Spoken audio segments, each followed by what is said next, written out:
Hey guys, imagine sneaking into a sealed pyramid at midnight, your torch flickering as you inch toward the mummy's sarcophagus, only to realize you've just awakened something far deadlier than tomb curses. Would you survive the blistering desert heat, the suffocating darkness, and those ridiculously sharp traps?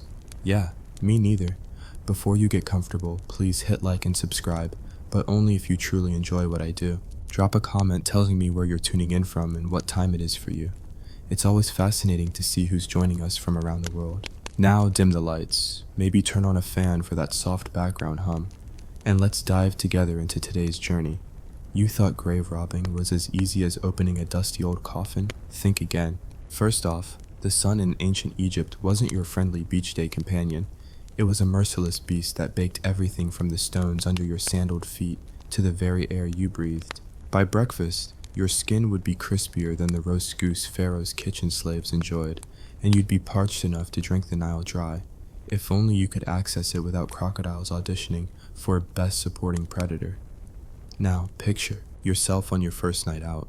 You've heard rumors that tomb guardians are scarab beetles. Cute, huh? Until they're the size of your palm, demolishing your torch like it's a twig and buzzing so loud you'd swear you're backstage at a metal concert. Meanwhile, every skeleton protruding from the walls looks like your Aunt Mildred's famous aerobics headband gone horribly wrong. You fumble with your rope, trip over crumbling stones, and congratulate yourself on the stealthiest clumsiness ever recorded. But let's rewind. Before you can even consider opening that heavy granite door, you need a plan. Maps of tombs aren't readily available at the local scroll shop, so you triangulate celestial bodies like a drunk stargazer, hoping the constellation of Osiris steers you right. Instead, you stumble straight into a sunken pit, conveniently disguised by a thin layer of sand and your overconfidence. Down you go, knees skidding on slippery stone, as you curse every mythology teacher who boasted about Egyptian engineering marvels without noting the booby traps. Landed safely?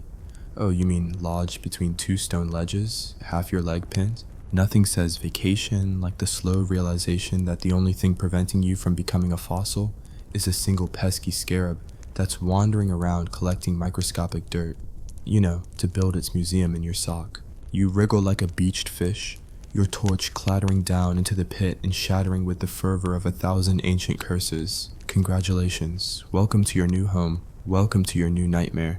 Eventually you free yourself, probably after bargaining with the local deity, Anubis of delayed justice, and dust yourself off for round 2. You decide to mark the exit with charcoal arrows on the wall. Great idea, except you're illiterate, and the arrows end up pointing in every random direction, including the one that leads you deeper into the belly of the pyramid. Always trust a confused cartoonist, right? Now, the deeper you go, the cooler the temperature.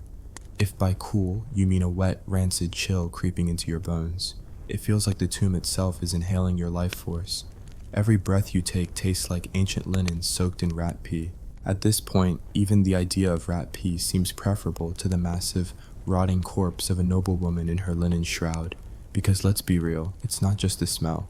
Your mind starts playing tricks, making you imagine her eyes flickering open, whispering the dedication she rehearsed for eternity. Spoiler alert, she hates strangers. Ah, the tomb murals. What a sight.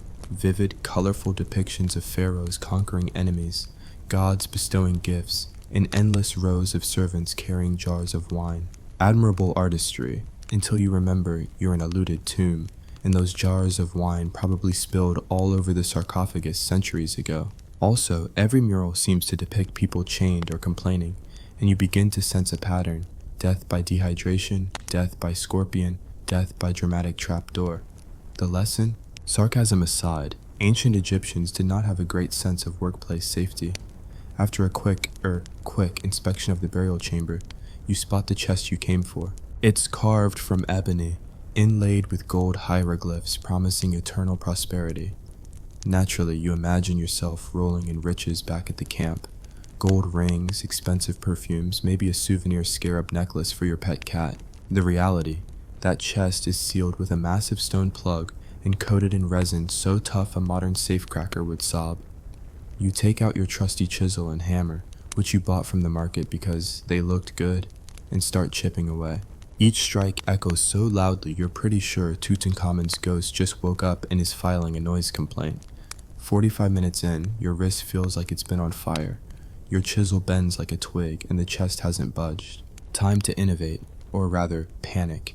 You kick at the stone plug, which cracks, but only 3 feet above your head, it dislodges a brick, sending it crashing down. You duck just in time to watch it embed in the opposite wall, leaving a perfect replica of your poor decision-making skills. Your face flushes with triumph until you realize you've just triggered a hidden pressure plate. A section of the ceiling rumbles ominously. You sprint like your afterlife depends on it, because it truly does. Outside the chamber, you stumble into a narrow passageway and nearly suffocate as the walls close in. Dust chokes you, and your heart pounds so hard your torchlight flickers in fear. You wheel around and spot the distant exit, so close you can almost taste the hot desert air. But there's a guard, a curse-crazed Nile crocodile grown to the size of a donkey. No, it's not a hallucination. This is just another perk of violating sacred ground. You freeze. The croc glides toward you, jaws opening wide.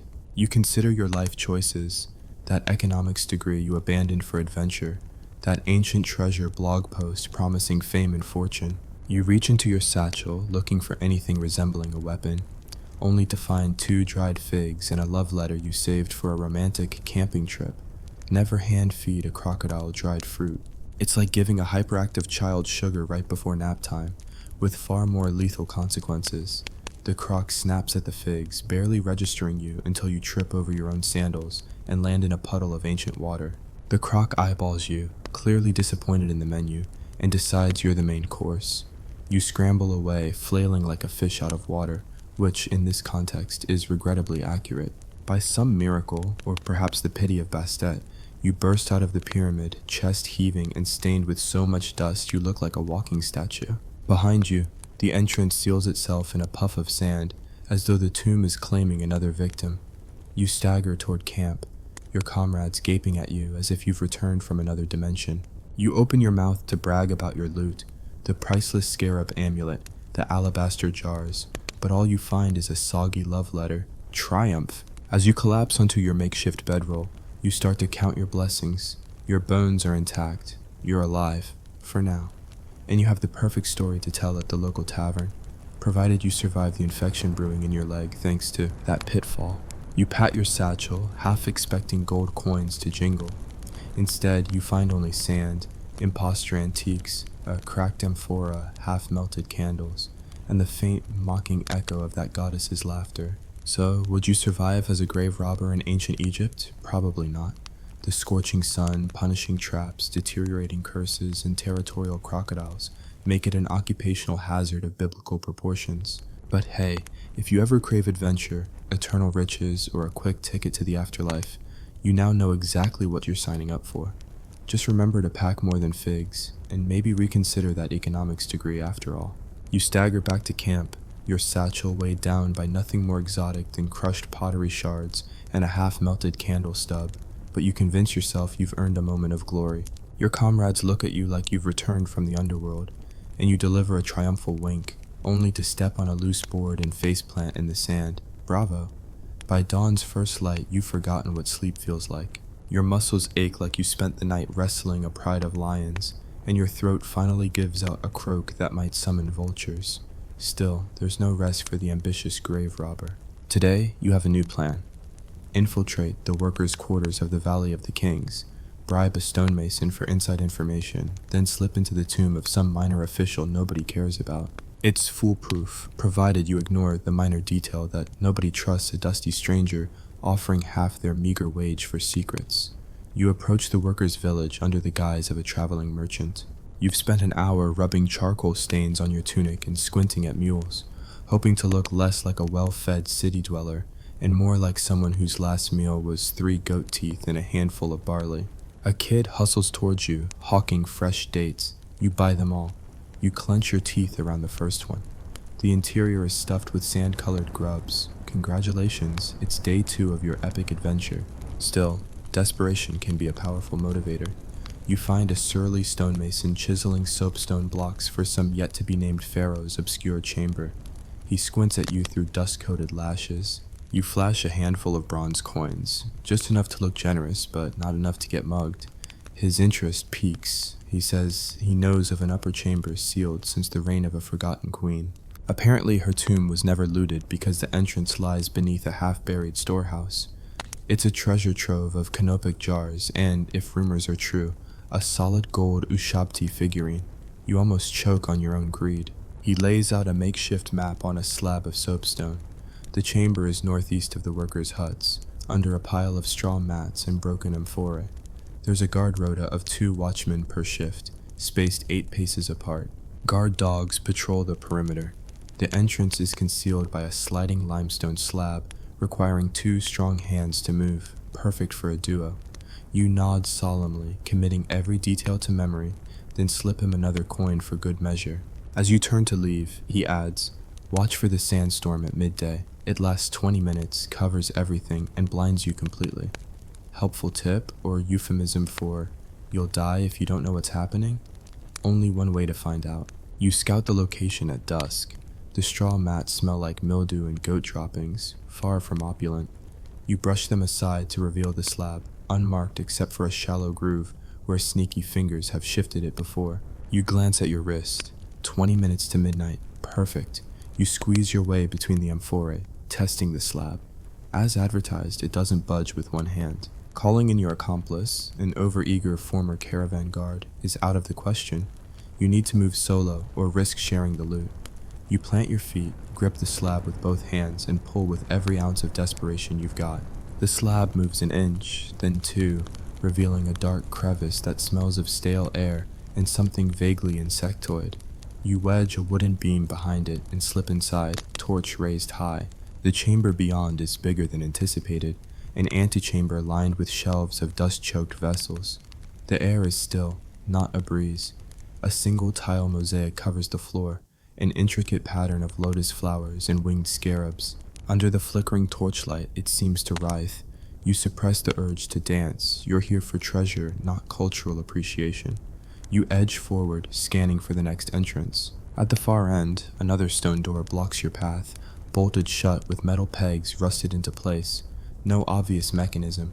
You rub your chin, literal and metaphorical bristles, and wonder how the ancients expected their descendants to open this. You trace hieroglyphs carved above the door.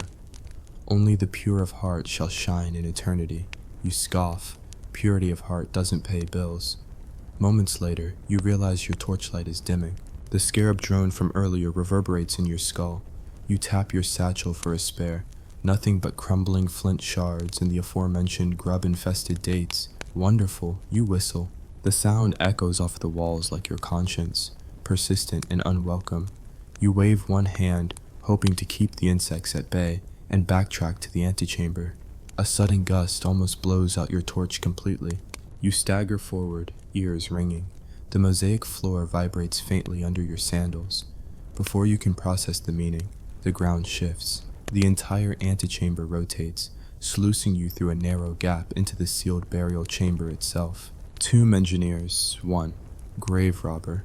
0. You crash into a pile of alabaster jars, which tumble like bowling pins. One jar smashes at your feet, revealing a gilded trinket inside, probably worth a king's ransom, if only you could ignore the primal urge to drop everything and flee.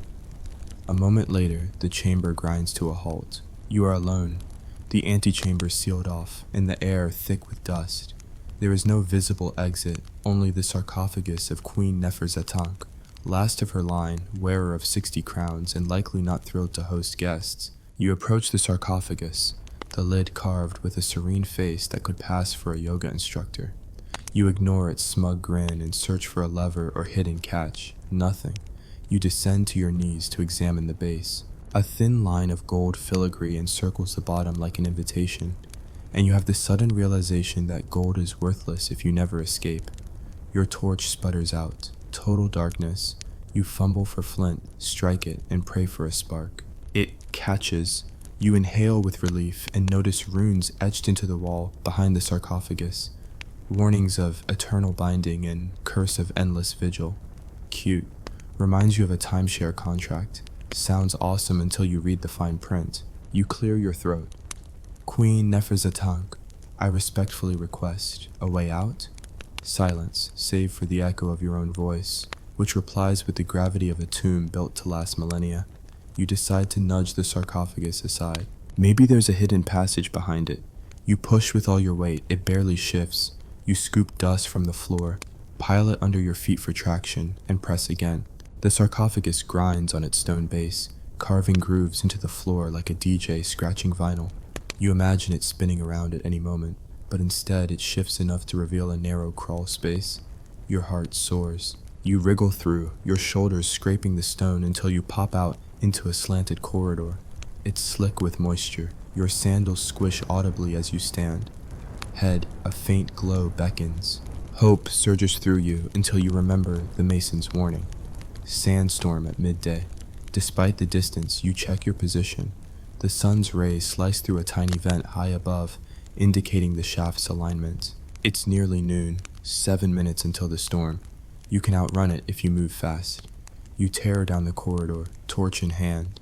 For a moment, the walls pulse with dampness, as though the tomb itself is alive. Your mind, however, is a whirl of paranoia.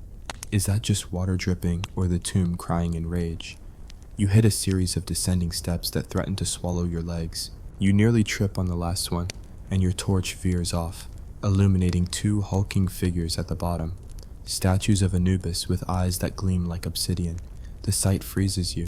Suddenly the statues click and lurch forward. Yes, actual statues animated by ancient Egyptian robotics.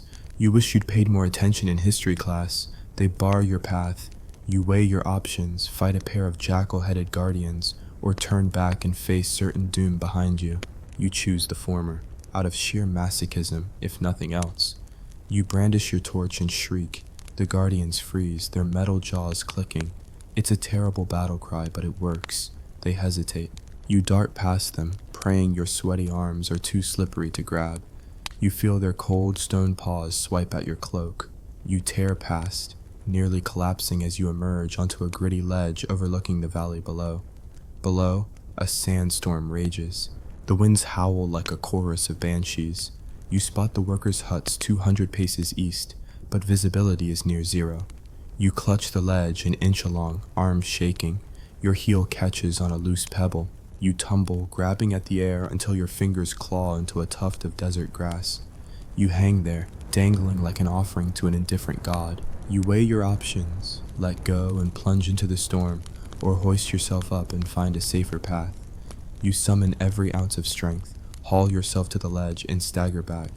The wind nearly topples you. Your torch is extinguished by a gust, leaving you in blackness again.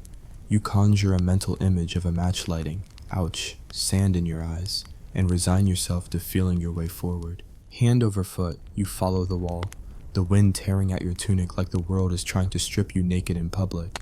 You taste grit on your tongue and swear you hear the distant laughter of the jackal guardians. You stay calm, focusing on the wall's temperature. Stone will feel cooler to the touch than air. After what feels like an eternity, 15 agonizing sand-blasted minutes, you hear a muffled bark. A guard dog emerges from the storm, only to skid past you into the darkness. You whisper thanks to Bastet and continue. Finally, you sense an opening ahead, a faint glow, lantern light. You follow it, arms outstretched, until your fingertips brush against a rough stone archway. You duck under and emerge into the workers' quarters, a cluster of low huts lit by torches and smoky lamps. The storm rages outside but cannot reach you here. You collapse on a pile of straw, gulping air. Your joints protest and you realize you've been holding your breath for minutes. A worker approaches, bearded and wide-eyed. He squints at you. "Brother," he says, "you look like sand and sorrow had a baby." He offers you water. It tastes like heaven, but you suspect it's Nile water, which means it's really bacteria stew. You sip anyway. As you catch your breath, you pat your satchel. You reach inside. There, the gilded Ushabti figurine, still intact. You cradle it like a newborn, marveling at the intricate craftsmanship. You almost swear you can hear Queen Neferzitank's eyelids flutter in approval or irritation. Either way, it's yours. You stagger back toward camp, the figurine wrapped in a tattered cloth. Each step is agony, but pure triumph pulses through your veins. You've pulled off the impossible, infiltrated a secret chamber, outwitted mummified robotics, survived animated jackals, a sandstorm, and dozens of near-fatal tumbles. You couldn't ask for a better day. Back at camp, You display your prize to awestruck comrades.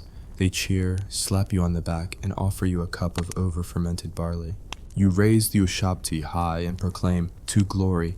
It shimmers in the torchlight, an eternal testament to your cunning and sheer, stupid bravery. Later, as you lie on your bedroll, every muscle throbbing, you reflect on your journey. Grave robbing in ancient Egypt is not a job. It's a cruel, absurd dance with death, humor, and history. You've tasted every flavor: terror, triumph, exhaustion, and the sweet tang of ancient gold. And yet, you know that tomorrow, you'll likely do it all over again, for one more scarab, one more jar, one more story to tell.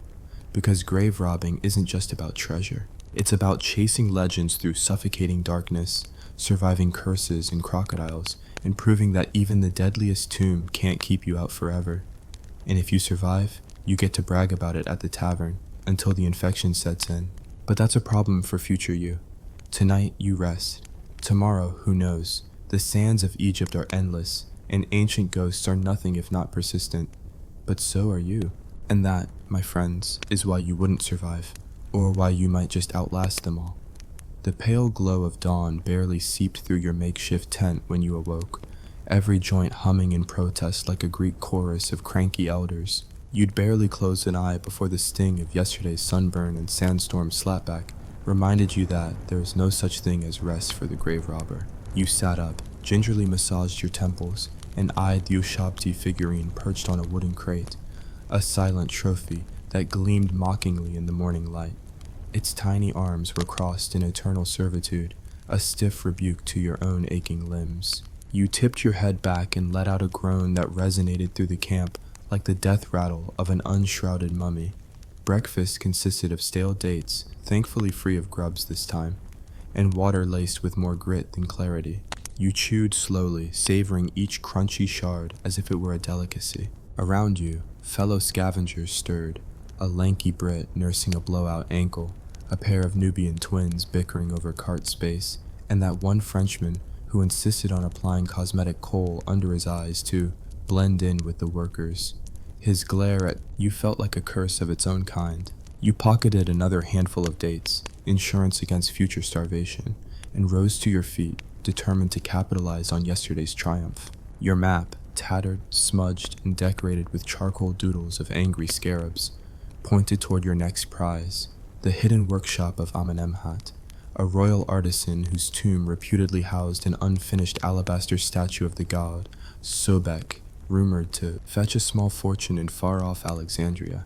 The locals whispered that Amenemhat fell from favor after an unfortunate incident involving a misplaced chisel and the pharaoh's prized crocodile pool.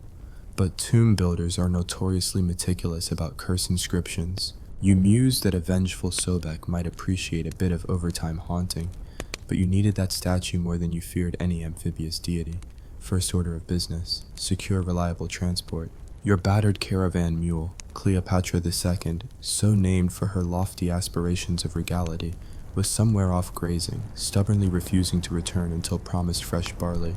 You located her by the faint echo of braying and the silhouette of her bulging belly. She regarded you with canine contempt and a mouthful of grass.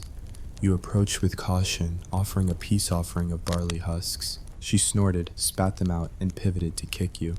You yelped, dropped the rest of the barley, and fled, vowing to upgrade to a camel next time. After all, camels don't have a horse's dramatic sense of betrayal. You eventually coaxed Cleopatra II back, leading her by the reins as the camp packed up.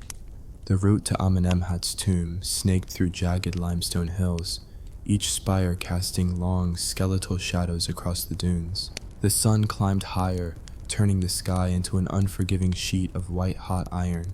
Your water skins felt alarmingly light as you trudged, each step leaving a plume of fine sand that reminded you this world preferred you unmade. You wiped sweat from your brow and lost half a pint of moisture to the air. At this rate, you'd need to hire a personal rain cloud. By midday, you reached the tomb's entrance, a low, unassuming doorway carved into a cliff face, half hidden by tumbleweeds and a single stray camel skull. No sentinel statues, no graffiti warning, "Tomb of Terrible Doom," just a faint stench of moldy linen and ancient regret. You tested the stone lintel, firm, immovable. You scan the rock for chisel marks, lever grooves, or the telltale sign of sliding panels.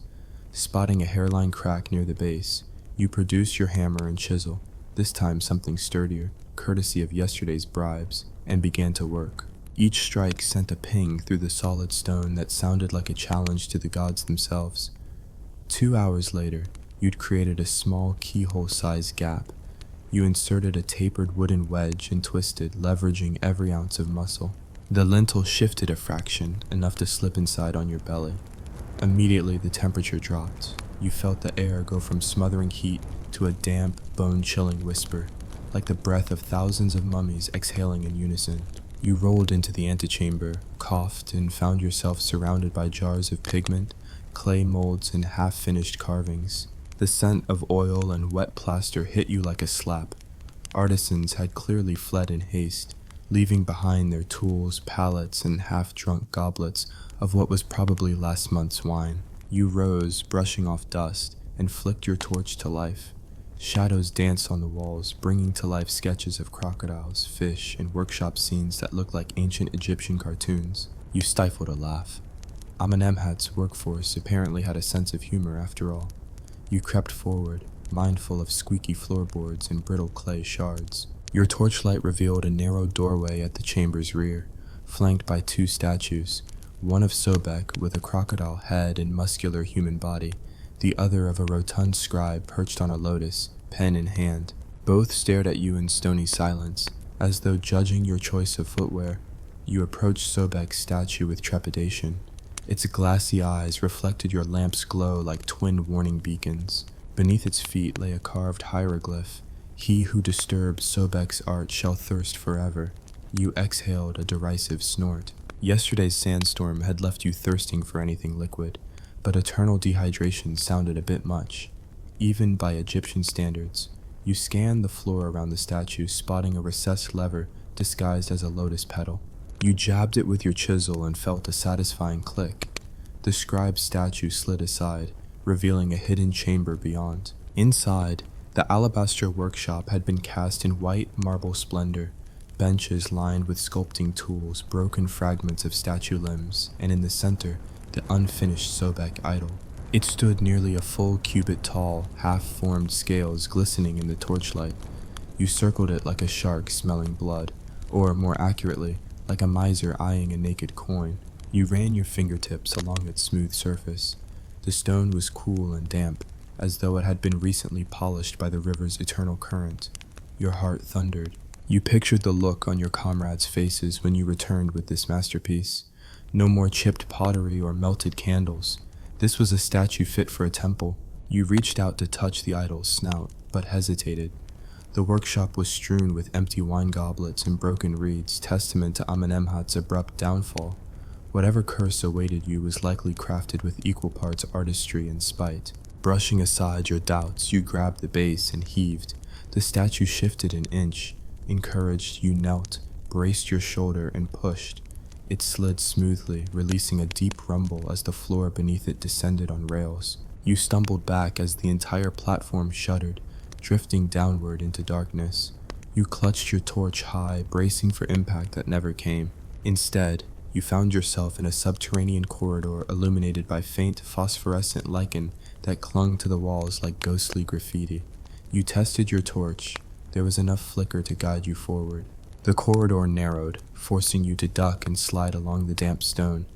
The air smelled of rotting wood and something sweeter, perhaps the faint perfume of Amenemhat's last ceremonial oils. You reached the end of the passage and emerged into a vaulted crypt. A single sarcophagus sat atop a dais carved in the likeness of the artisan himself. The lid was adorned with fine reeds and lotus motifs, and at its foot lay the broken remnants of tools scattered as though dropped in panic. Your jaw dropped. This crypt was the tomb proper, decorated not with gods but with scenes from Amenemhat's workshop. Him teaching apprentices, sculpting royal effigies, even sharing wine with fellow artisans. It was a celebration of craft rather than conquest, a rare glimpse into the life of an ordinary, if talented, mortal. You felt a pang of respect. Whoever looted these tombs in antiquity had missed this private narrative, stripping away only the silver cups and precious pigments. You wondered if the pharaoh himself had ordered such omissions, deeming artisan stories unworthy of immortality. You stepped forward, eager to examine the sarcophagus for hidden treasures. As you neared, a sudden click echoed beneath your boots. The floor tiles shifted, revealing 2 pits on either side of the dais. You froze, recalling countless tales of blade-lined traps and acid-filled gutters. You had but one option: hop across in a single bound or be impaled on history's hidden weapons. You visualized the leap, your feet clearing the pit, landing safely on the dais, and ran. You soared in what felt like slow motion, arms outstretched like a theatrical actor, and landed with all the grace of a hiccuping camel. The floor retracted, pit sealing behind you with oppressive finality. You exhaled and realized you were standing on a concentric ring of tiles set around the sarcophagus. The lid began to slide open on its own, revealing the shrouded form of Amenemhat. You raised your torch to the stony face, serene, eyes closed, lips curved in a knowing half-smile. You leaned in, inhaled the dust, and exhaled a laugh that echoed like the wind through a colonnade. Gold leaf glimmered on the artisan's hands, clasped above his chest. You pried one hand free and recoiled as a shriek reverberated through the tomb, half human, half stone, entirely terrifying. You whipped your torch around to find the walls shifting, stone panels sliding to reveal hidden alcoves filled with chiseled effigies of the pharaoh's officials. Statues of courtiers, scribes, and masked dancers began to animate, stepping off their pedestals with the deliberate slowness of a nightmare brought to life. Your stomach plummeted. You had trespassed in a sanctum where the line between art and enchantment blurred into something dangerous. Statues spun in place, cranes poised to strike, and the flicker of your torch threw spell-binding patterns across the vaulted ceiling. The shriek sounded again, this time emanating from the sarcophagus itself. Amenemhat's eyes snapped open, jade orbs that reflected your silhouette in shimmering emerald. His voice, low and gravelly, spoke in the ancient tongue. "Why do you disturb my repose?" You gulped. Polite conversation with undead artisans was not in the job description. You fumbled for words. "Profit?" you managed, your voice cracking like old papyrus. "Exploration, appreciation of, workshop engineering?" His jade eyes narrowed. The statues around you clattered toward motion, blades raised and poised. You spotted a carved mallet, a replica of his own tools, lying on a side bench. You seized it, brandished it like a club, and backed away toward the descending platform that led back to the workshop. Amenemhat's voice boomed. "You mock the craft. You desecrate my legacy." His finger pointed, and the statues lurched forward. You sprinted. Each step felt like running through molasses, your muscles screaming rebellion. The platform rose, dumping you back into the alabaster workshop with a sudden jolt. You tumbled out, trading the mallet for your torch, and kicked a scattering of pigment jars into the statues, coating them in bright red powder that hummed with arcane energy. They stumbled, reforming as gnarled effigies half-coated in demonic dust. You didn't wait for the tutorial on statue foo. You vaulted over benches, slipped through the hidden door, and tore back into the antechamber. You slammed the lever, causing the scribe's statue to seal the doorway in a metallic clang that reverberated like a death knell. Behind you, Amenemhat's enraged roar filled the labyrinth. Breath ragged, you collapsed against the stone, scrambling to extinguish the torch lest the smoke draw unwanted attention. You pressed an ear to the door. Silence. You exhaled and slid down the wall until your posterior met the dusty floor. Your pulse pounded in your temples as you tried to summon coherent thoughts. You had the unfinished Sobek statue, now untouched by the artisan's ire, and a harrowing tale of animated artistry that would sell for an empire's ransom. But more pressing, how to escape before the tomb's guardians, both stone and spectral, decided to rewrite you into its stony narrative. You rose, grabbed your chisel and hammer, and limped back to the entrance. Outside, the sun was dipping low, painting the hills in blood-orange light. You led Cleopatra II to the doorway, slapped her flank, and hoisted the statue onto her back with as much grace as one could muster, while half limping and half dragging an angry idol. You set off down the rocky path, willing the tomb's entrance to stay inert.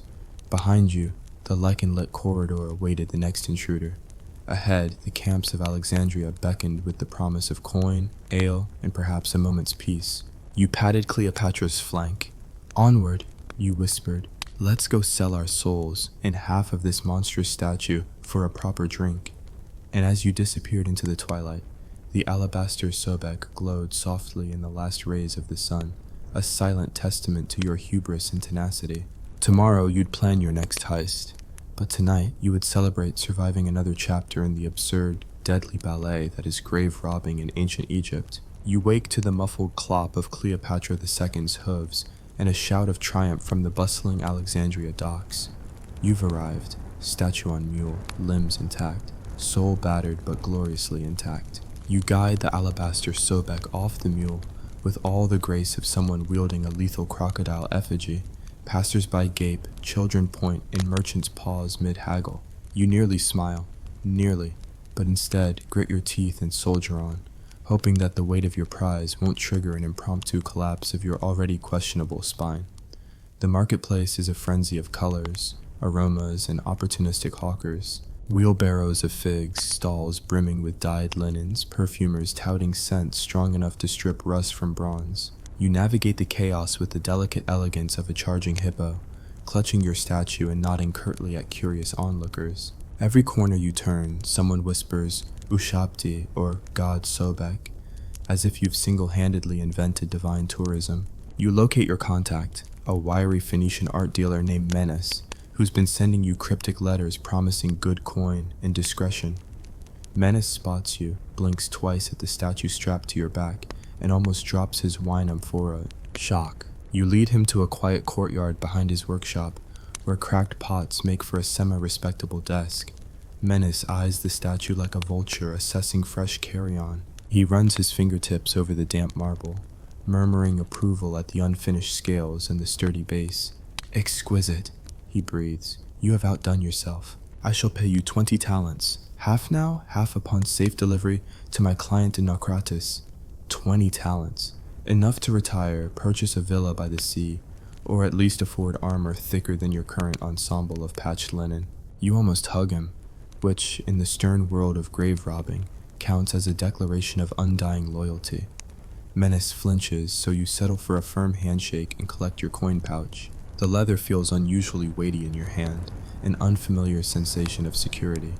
You tuck it into your belt, patting the newfound bulge with reverence. Your next goal: find a comfortable inn, soak in a tub, drown your nightmares in wine, and, most importantly, sleep in a bed that doesn't resemble either your own coffin or a pile of dusty scrolls. You walk through the winding lanes toward the Golden Gander Inn, where they advertise plush mattresses and no curses guaranteed.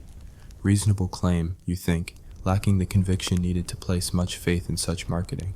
The Golden Gander is surprisingly luxurious. Columns painted with peacock feathers, linen curtains dyed in imperial purple, and the faint echo of a lyre drifting in the courtyard. The proprietor, a rotund man named Philemon, greets you with a bow that sets his belly jiggle in motion. He eyes the ushabti on your back and asks, "Ah, traveler, what exotic cargo do you bear?" You shrug casually. "Just a souvenir." He nods, unfazed, and offers you the royal suite, which translates to one room with a door that actually closes and a mattress stuffed with barley husks. You accept it like a king, thank him, and stride inside. You set the statue gently against the far wall, then collapse onto the mattress. It conforms to your shape like a protective mother, and you feel a tremor of gratitude. You inspect your wounds by torchlight, bruises that bloom in purple and green, a scab the size of a coin where you slid down the ledge, and the ever-present sting of sunburn in areas you'd rather not contemplate. You pour a cup of local wine, a dark, spicy red that tastes of ash and honey, and nurse it like a lifeline.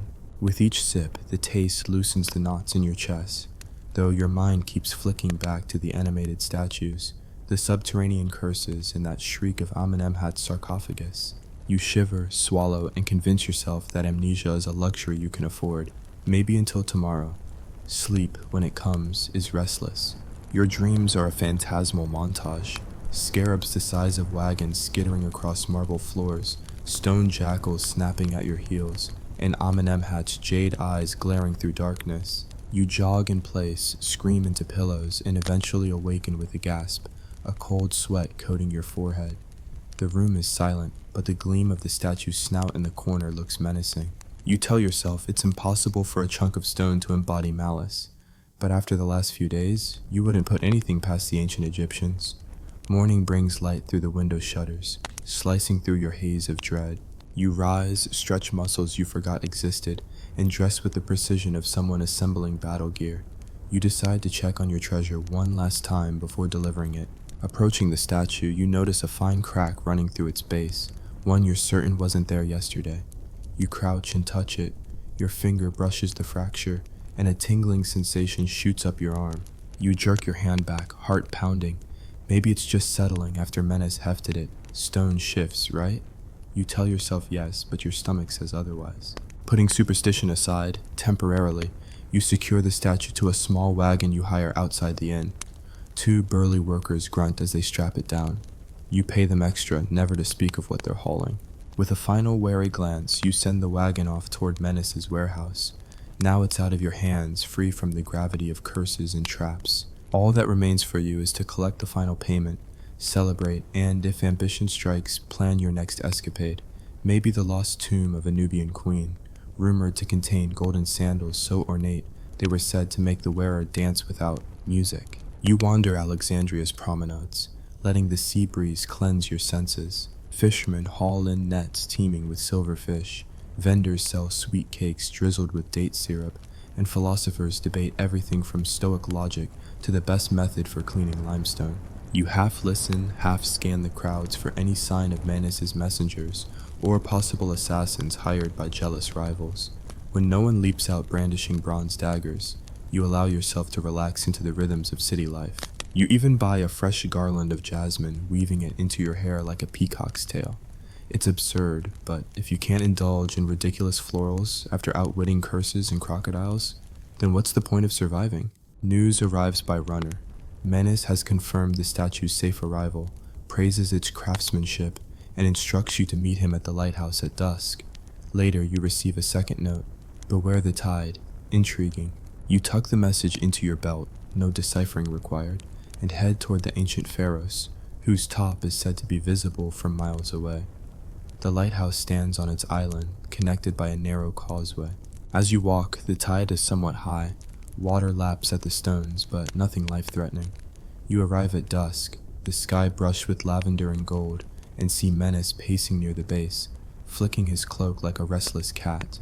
You stride forward. Menace smiles, but there's tension in his eyes, like a crocodile hiding beneath calm waters. He raises a hand and two of his guards step forward, placing a vial in your palm. A token of gratitude, he says. You peer at the vial, greenish liquid, a swirl of suspended particles. You consider the possibilities: antidote, poison, potion. Menace's grin widens. Drink when the moon is full and all debts will be settled. Cryptic. You raise an eyebrow. One full moon is a long time. You reply, voice flat. Plenty of time for another heist. You pocket the vial. Menace narrows his eyes. Or for the tides to turn, he says, voice low. The hint of threat is enough to make you swallow hard. You decide it's a good moment to leave. You bid farewell, nonchalant but alert, and cross the causeway back to Alexandria proper. Behind you, Manus watches until you disappear into the crowds. You can feel his gaze like a phantom thorn in your back. You're flush with coin and adrenaline, but also tinged with uncertainty. What debt binds you once the moon is full? What tide might sweep your triumph away? Rather than brood, you seek diversion. You dine at a seaside tavern where sailors regale you with stories of storms that swallowed whole triremes and sea monsters with tentacles like twisted lotus roots. You nod along, slurping broth, imagining your own tides of fate, swelling with victory, ebbing with betrayal. The moon is nowhere in sight, but the stars overhead remind you that time moves regardless of your plans. Late that night, you return to the Golden Gander. You push open the creaking door, expecting solitude. Instead, you find two cloaked figures waiting in your room, eyes glinting in the lantern light. One steps forward, voice disguised. We must speak. Your heart stutters. You clutch your borrowed dagger, adrenaline spiking. Who are you? You demand. Silence. Then the taller figure pulls back the hood to reveal a familiar face, the Frenchman with the kohl around his eyes, the one who eyed your grub-infested dates with contempt. He smirks. You owe Minas more than coin, friend, he says. He sent us to collect. Your breath catches. The second figure unmasks, Nubian twin number 1 from the worker camp, scar across his cheek, arms crossed, and we intend to see this debt paid. Your mind races, you grip the hilt of your dagger. The Frenchman's lips twist into a grin of amusement or malice. It's hard to tell. Well, you say, voice steady despite the pounding in your ears. Tonight I sleep under a full moon. Let's see which tide decides my fate. Lamps cast dancing shadows as you ready yourself. Outside, the tide sloshes against the causeway, echoing Menace's warning in every drip and splash. And as the three of you stand in the flickering lantern light, grave robber, imposter enforcer, scarred Nubian, the final chapter of your Egyptian odyssey begins. Death may wait in the shadows, curses may coil in the dark, but for now, you sharpen your blade, count your coins, and brace for the next twist in a tale of ambition, betrayal, and the absurd terror of surviving where the dead would rather keep you. Picture this. You're strolling through the sun-drenched streets of Pompeii, the scent of fresh bread wafting from the bakery, the laughter of children chasing goats echoing off red-tiled rooftops. And suddenly, the sky turns the color of burned toast, rocks skies down like angry birds, and the ground beneath you rumbles like a wounded elephant. Could you outrun a river of molten death? Spoiler, nope. 10 seconds later, you're choking on ash. 15 seconds after that, the first pyroclastic surge slams into you like the world's worst mosh pit. Let's dive into why you wouldn't survive the eruption of Mount Vesuvius. You start your morning like any self-respecting Pompeian. Sunrise yoga in the forum, if yoga existed then. A quick dip in the public baths to rinse off last night's wine, and a leaping flourish of your toga as you dodge your neighbor's prized rooster. Life in 79 CE was simple. Hot sun, cooler wine, and absolutely zero awareness that your volcano would flip the table on you before sundown. By mid-morning, the tremors begin, tiny at first, like a mischievous cat padding around your living room. Locals shrug them off as Vesuvius's indigestion, perhaps caused by too many goats nibbling its slopes. You're busy snatching olives from a vendor's cart when the tremors escalate. Jars rattle, wine spills, and your toga nearly falls off, clearly a sign of cosmic displeasure. You glance at Vesuvius's cone, still innocently green, and think, must be Mercury doing backflips. You probably wouldn't even pause your olive heist. Yet under that deceptive calm, magma churns like a pot of porridge left to boil over. At 1 p.m., Vesuvius announces itself with a violent cough, a towering column of smoke and ash blasting into the sky, blotting out the sun in minutes. It's as if Mother Nature decided to stage a rather aggressive smoke machine show, complete with cinders and volcanic bombs, actual chunks of rock ejected high enough to crater roofs. You marvel at the spectacle, until you start hacking like a chimney sweep, and your lungs fill with gritty dust. Ash begins to fall like apocalyptic dandruff. You lift your hand to shield your face, but your palm blackens instantly. Each breath tastes of pulverized stone and regret. Vendors scamper, carrying their merchandise, and you watch as priceless amphorae shatter under the weight of accumulating ash. Every roof becomes an unstable platform, every street a dark, suffocating tunnel. You realize you should run. You sprint toward the city gate, but the road's clogged with panicking horses and carts. A neighbor's goat bucks its owner and bolts sideways, nearly trampling your sandal. You trip, face planting in the ash, a gritty exfoliant with fewer skincare benefits than advertised. You scramble up, gasping, and see the first pyroclastic surge billowing over Vesuvius's rim, a glowing, incandescent avalanche moving faster than a chariot sprint, devouring everything in its path. It looks like a cloud, but it's a storm of gas at 500 DTGC blasting along the ground. Your flip-flops don't stand a chance. You try ducking into a building for shelter. The door slams behind you as the surge hits. Hot air so intense it cooks you from the outside in, searing your skin and igniting cloth. You stagger through corridors thick with smoke, disoriented by heavy darkness. Every doorway you cross feels like passing through the gates of hell. You reach a storeroom where grains ferment and spark spontaneous fires as heat intensifies. Panicked rats scuttle past you, squealing in terror. You stumble into the atrium, where white marble statues melt like ice sculptures in a sauna. Lava bombs crash through windows, embedding in tiled floors. You make for the peristyle, hoping the columns will support the roof, but they buckle under ash's weight, collapsing in a thunderous crash that you barely dodge. A pillar pins your leg. You wrench yourself free, but not before shards of stone slice into your thigh. Desperation drives you toward the amphitheater. Maybe there you can climb to higher ground, but streets have eroded into rivers of scorching ash. Each step you take sinks you ankle deep. When you try to pull free, your leg muscle tears, and you roll into the ash bank, half buried. You rip off your tunic, stuff it in your mouth to filter ash, but it clogs instantly. You cough until your ribs ache, the ash biting at your throat. You consider screaming for help, then realize your voice is choked off, replaced by raspy wheezes. Above you, the sky bleeds an otherworldly orange as the sun vanishes behind the ash column. No birds, no breeze, only the oppressive stillness of impending death. You lift your eyes to see the lava dome atop Vesuvius collapse, unleashing another surge.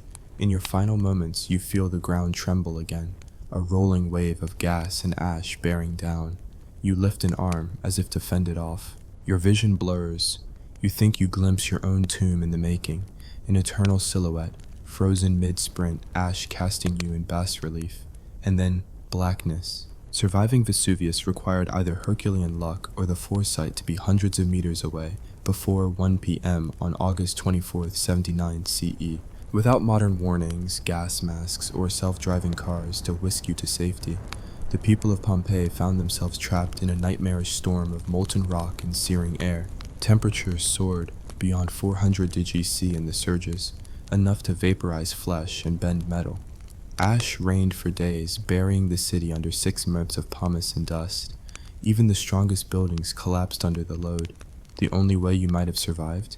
Rapid flight towards the coast, where breezes might have carried ash away, and a sturdy vessel ready to sail in a matter of minutes. But who in 79 CE had such a plan? Certainly not you, busy trading olives and gossip. No wonder 2,000 Pompeians perished, their final expressions etched in volcanic ash for millennia. If you ever crave thrills, bungee jumping, skydiving, or spelunking old lava tubes, fine.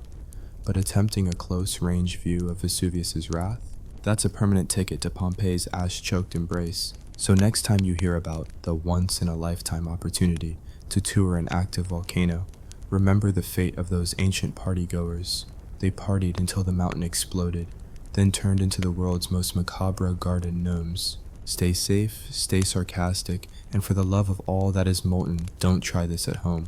The moment the first pyroclastic surge receded, Pompeii was unrecognizable, a gray tomb under a sky that looked as though Mercury himself had spilled ink across the heavens. Survivors who staggered to their feet found themselves in a world where every familiar landmark was buried under a thick, suffocating blanket of ash. Streets that once bustled with vendors now lay choked and impassable.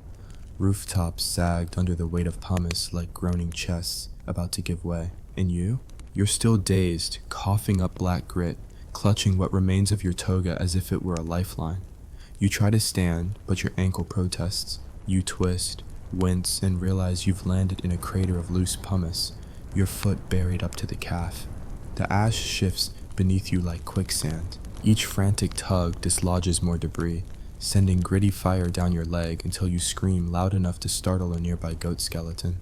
Finally free, you stagger toward what you hope is the forum.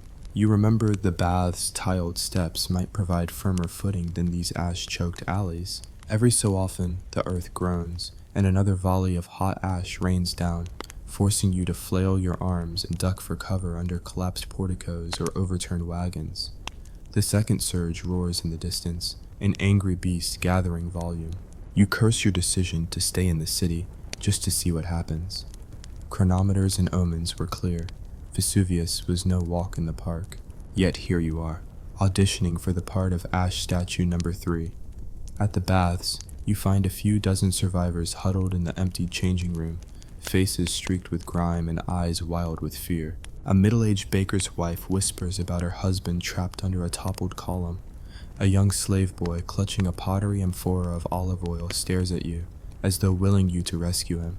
You scan the ceiling, still intact miraculously, and a promise of temporary shelter.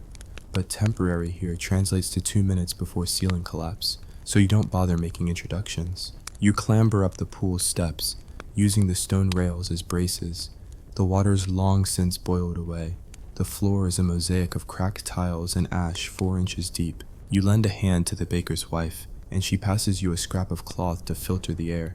It does nothing except taste like charred wool. You shrug, tie it around your mouth, and lead the group toward the palestra, the exercise yard whose peristyle columns might still stand. Outside, the wind is shifted. A sudden gust blasts the ash into towering dust devils that tear across the yard. You're inside one when you realize the horror. Ash devils swirl with shards of pumice and volcanic glass, shredding tunics and skin like a supernatural blender. You cover your head, spin in place, and emerge coughing, clutching a gash on your forearm that drips soot-black blood. Survival never came gift-wrapped. It always involved bleeding. Once you regroup in the palestra's center, you decide the only path out is toward the amphitheater gates. It sits on higher ground and might be clear of ash drifts. You start toward it, but the ground trembles again. A low, ominous rumble emanates from the mountain, an eerie bass line to the Apocalypse playlist. You glance back. Vesuvius's summit glows ominously at its crater, as though the volcano itself has lit a torch. You vow silently never to attend a torchlit procession ever again. The journey is agony. Every breath tastes of calamity. Every step sinks you ankle deep in ash. You pass half-buried merchants clutching their ledgers, hopeful that customers will return. Bless their optimism. Dogs wander aimlessly, eyes glazed with panic. You give one mutt a scrap of bread from your tunic, but it turns up its nose at soot-dusted carbs. Not even famine has the stomach for this feast. Finally, you reach the amphitheater's gates, huge bronze doors that look welded shut by the ash. You push with all your might. They budge just enough for you to slip through. Inside, the bowl of seats is half collapsed, but a network of service corridors runs beneath. You duck into one, leading the baker's wife, the slave boy, and a sputtering goat skeleton you swear you saw blinking. The corridors are dark and stifling. The smell of baked earth is overwhelming, as though the volcano seeped into every pore of the stone. You light a torch, but the flame sputters, gasping for oxygen. Flickering light reveals ancient graffiti, messages scratched by gladiators. Carnifex X died here, and Primus is a coward. You wonder, would Primus have lasted longer than you? Unlikely. You emerge at last near the backstage exit under the arena, where performers once readied for spectacle. Now it's a gauntlet of burning driftwood, collapsed timbers, and hissing pipes that once carried water for the mock sea battles. You clamber over the wreckage, offering a hand to the slave boy, who looks as though he might collapse under the strain. You lift him bodily, and every strained muscle swears in Latin. Outside, the sky is a swirling cauldron of orange and charcoal.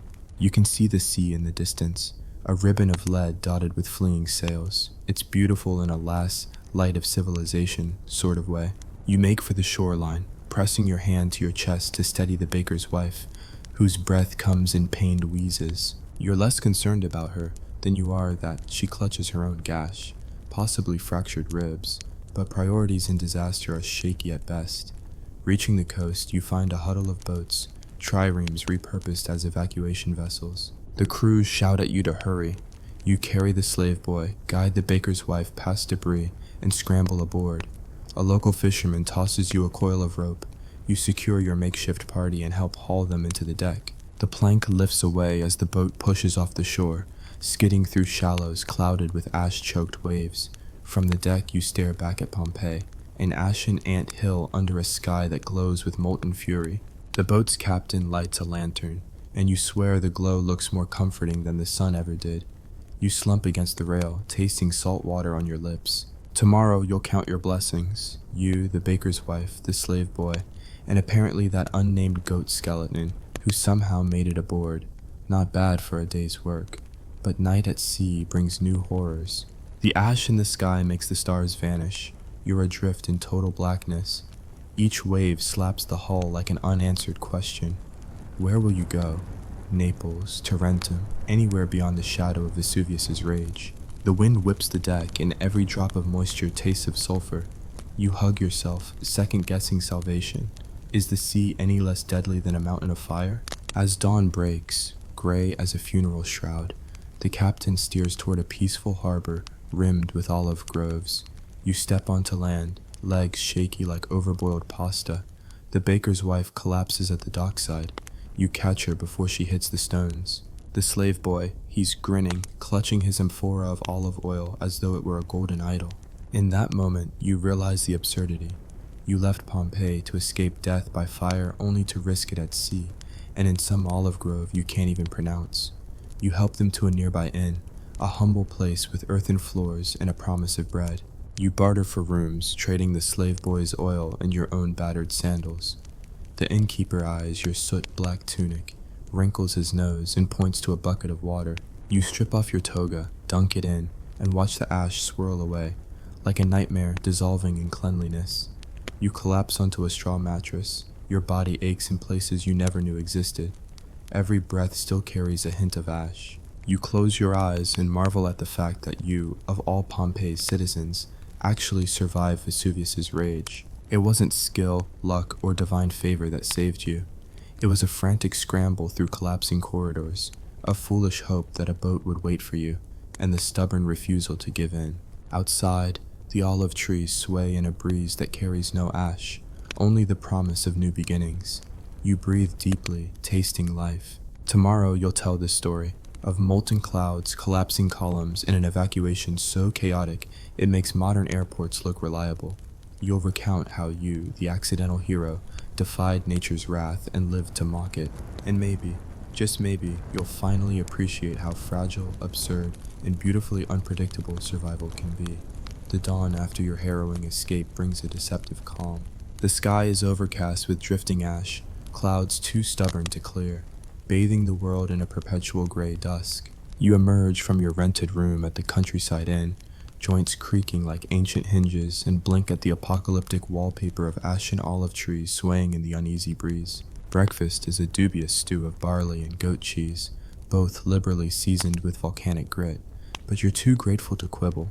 Surviving Vesuvius is hunger insurance against better dining. You step outside and find your ragtag party assembled. The baker's wife, whose ribs protrude beneath her dusty tunic. The slave boy, clutching his one precious amphora of olive oil like a lifeline. And, improbably, the goat skeleton you rescued at. The baths, now inexplicably animated and skittering about like a ghoulish pet. You sigh. Survival breeds absurdity. First task, find clean water. The inn's well is brackish and choked with ash. Every bucketful tastes of charcoal and regret.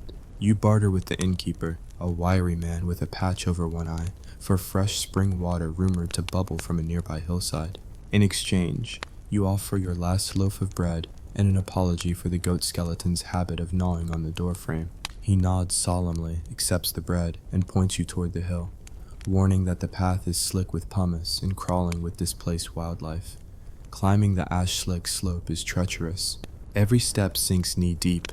You haul yourself upward like Sisyphus sentenced by a particularly cruel volcano. Beneath your boots, stones shift, sending plumes of powder into the air. Halfway up, you nearly stumble on a hideous sight. A half-buried wolf, fur singed, jaws locked in a final snarl. Its eyes stare blankly skyward, an eternal sentinel of nature's fury. You stifle a shudder, slap the baker's wife on the back, mourning, and press on. At the summit, you find the spring gurgling weakly from a fissure. The water is cool and astonishingly clear. You fill your water skins, grin, and take a long draught, savoring the lack of ash. The slave boy, emboldened, plunges both arms into the spring and splashes your muddy tunic. You scowl, but he's too overjoyed to care. Even your goat skeleton seems to perk up, rattling its ribcage as if hooting a silent cheer. Water secured, you descend and set a course northwest, away from Vesuvius's eternal plume, toward the main Roman road. Your goal, find a caravan headed for Capua, or better yet, Naples, where ships still sail. Along the way, you plan to salvage what you can from the blasted countryside. Early looters stake out half-collapsed villas. You'll need to bluff or bribe your way through. Midday brings another tremor. The earth rumbles like a dying leviathan, and distant walls collapse with thunderous booms. You sprint for cover beneath a crumbling archway, clutching your water skins and the slave boy. Ash drifts down in a ghostly whirlwind, mingling with your panic. You think, if only I'd learned to read auguries. Instead, you nod to the goat skeleton, who bobs its skull as if signaling, "Follow me." Remarkably, the skeleton leads you to a half-intact bathhouse, a small miracle. Within, a mosaic floor reveals fishermen hauling nets. You imagine the respite here before fate's cruel joke. You barricade the entrance with fallen beams and huddle inside, catching your breath. The baker's wife presses her cheek to the cool marble and murmurs, "Thanks to whatever gods still listen." You offer coins for protection, coins minted before the eruption, but still accepted with guarded hope. When the rumbling ceases, you emerge into a world transformed. A once lush vineyard is now a gray wasteland. Twisted trellises lie half buried in ash. You salvage what grapes remain, pounding them into a gritty mash that at least keeps hunger at bay. The slave boy cheers with every handful of the paste, proof that a child's stomach knows no volcanic boundaries. Further along the road, you encounter a column of refugees, families clutching bundles of possessions, slaves laden with pots, and stray animals eyeing your goat skeleton with envy. At the head strides a grizzled centurion in dust-caked armor, surveying the exodus with grim determination. You relent and join the column under his wary eye, offering to scout ahead in exchange for safe passage. He nods, a temporary alliance born of mutual dread. As scout, you weave off-road, searching for hazards, sinkholes that swallow horses, ash devils that shred exposed flesh, and rogue bandits picking off stragglers. You carry chipped flint and a makeshift spear, carved from olive wood, the centurion's gift for your service. Halfway to a bridge over the Sarno River, you spy a group of looters dragging a gilded statue from a villa's rubble. Intrigued, you tiptoe closer, only to trigger a trap. The floor gives way beneath you, plunging you into a hidden cistern. You surface in murky water filled with pottery shards and drowned amphorae. Your tunic clings weightily. Your water skins float above, taunting you with their clean water. You pump your arms, break the surface, and clamber up the slick walls, coughing ash-laden droplets. The looters have fled, smartly choosing to leave you for the fishes. You shake off the indignity, fish out a small, waterlogged clay cup, and vow, "Next time I'll check for trapdoors." Rejoining the column, you're met with sympathetic grimaces. The baker's wife hands you dried figs. The slave boy offers a sour smile. The centurion regards you coolly. $10 denarius to scout, $100 to not break ankles, your thoughts whisper. But you pressed on, and soon you cross that bridge. The Sarno flows mutely beneath you, its banks choked with ash. Yet still water, still life. You refill your water skins, you drink, and for a fleeting moment you believe you can outrun fate. Night falls, and the refugee camp under an overpass is a grim affair.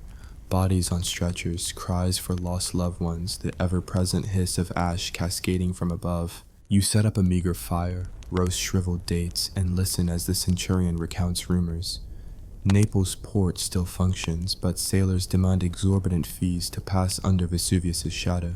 You tighten your purse, realize you've spent half your coin bribing innkeepers and guardians, and wonder if you'll be forced to barter the slave boy's oil, or the goat skeleton. Before dawn, a scout returns with news. A Tyrian trader has a ship leaving at first light for Puteoli, willing to take a handful of passengers for silver ingots. The centurion negotiates hard. You match his bid with every scrap of metal you own. It's a risky gamble. Silver is scarce, caravans are safer, but the sea holds promise. Vesuvius cannot reach you there, and ash can't drift underwater. You pay up, secure your berth, and load what remains of your gear onto a creaking barge at the river's mouth. As you push off, you look back at the smoking silhouette of Vesuvius, its peak still belching, a monstrous chimney against the dawn. You feel a pang of admiration for its destructive grandeur, and a deeper pang of relief to be rowing away. The river current carries you toward the Tyrrhenian Sea, each stroke a blow against memories of collapsed heat and ash. The baker's wife, now wrapped in the slave boy's olive oil cloth to filter ash, offers you half a stale fig. You accept, break it in two, and share. Even amidst catastrophe, human kindness survives. At sunset, the barge launches onto the open sea. Behind you, the coastline fades. Ahead, the horizon promises a fresh chapter. You stand at the prow, wind whipping your hair, eyes stinging with salt and ash. You whisper a toast to survival, a simple phrase heavy with irony. You survived collapsing bathhouses, molten surges, ash devils, and trapdoor cisterns. If that doesn't earn you at least one night of restful sleep, nothing will. But as the last light fades, you know the next challenge awaits. New lands, new dangers, perhaps another volcanic cone with designs on your ankles. Yet for tonight, you close your eyes to the crash of waves, the rumble of the mountain a distant echo, and dream of an improbable future. One where you tell this tale without coughing ash, where you trade in goat skeletons for real friends, and where surviving isn't a punchline, but a precious gift. You awaken to the gentle rocking of the Tyrrhenian Sea beneath your feet and the distant cries of gulls. Nature's way of saying, congratulations, you're not a charcoal briquette anymore. You're aboard the trader's dhow, trading the baked hellscape of Pompeii for the watery expanse beyond. The deck beneath your feet creaks, complaining as you hobble toward the rail. Your tunic still carries flecks of ash. Even the salt spray can't wash away the memory of Vesuvius's appetite for human flesh. You lean over and spit, because you absolutely can, and vow never to take fresh air for granted again. Morning breaks in washes of gold. The captain, a grizzled Tyrian named Baal Hanan, squints at you through the lacquered eyes and offers a nod of grudging respect. He's seen caravans of refugees bribe their way aboard, only to spend the voyage moaning about seasickness. You, by contrast, spent half the trip perched on a coil of rope, staring dumbfounded at cetaceans breaching the surface. The novelty finally wore thin when your stomach protested, but at least you survived. You return his nod with a clipped salve, proving you can still handle small talk even after nearly becoming an ash sculpture.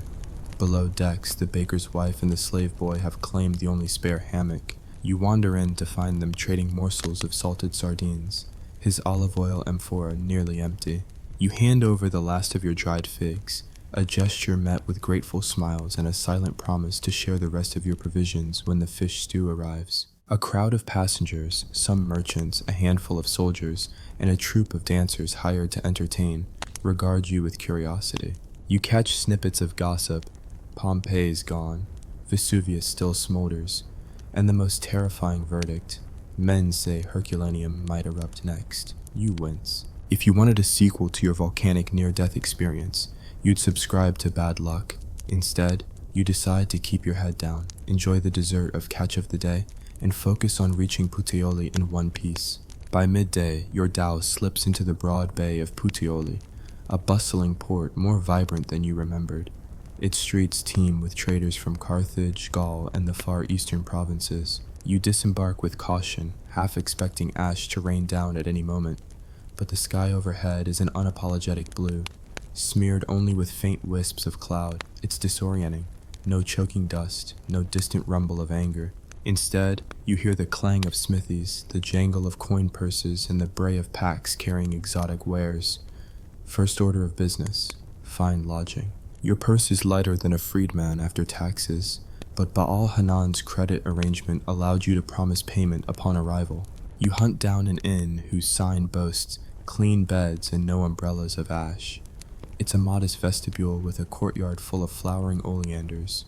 Believe it or not, you almost sob. The innkeeper, a matronly woman named Livia, eyes your sooty complexion and asks if you're a miner. You choke out the truth. Volcano tourism gone wrong. Livia snorts but shows you to a room with pale walls, a straw-stuffed mattress, and a window that actually opens onto fresh air. It's dizzying. Once settled, you venture into town. Your legs still feel like overcooked spaghetti, but hunger dulls the protest.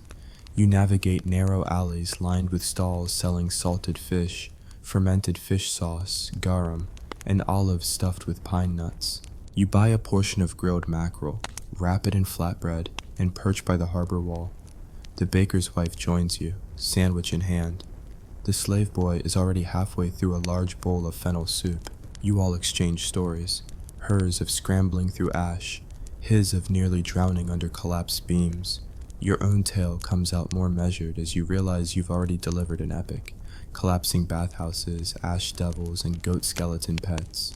They nod, wide-eyed, as though witnessing the next best-selling epic in the making. That afternoon, you tour the local baths of Puteoli, marveling at water that doesn't steam.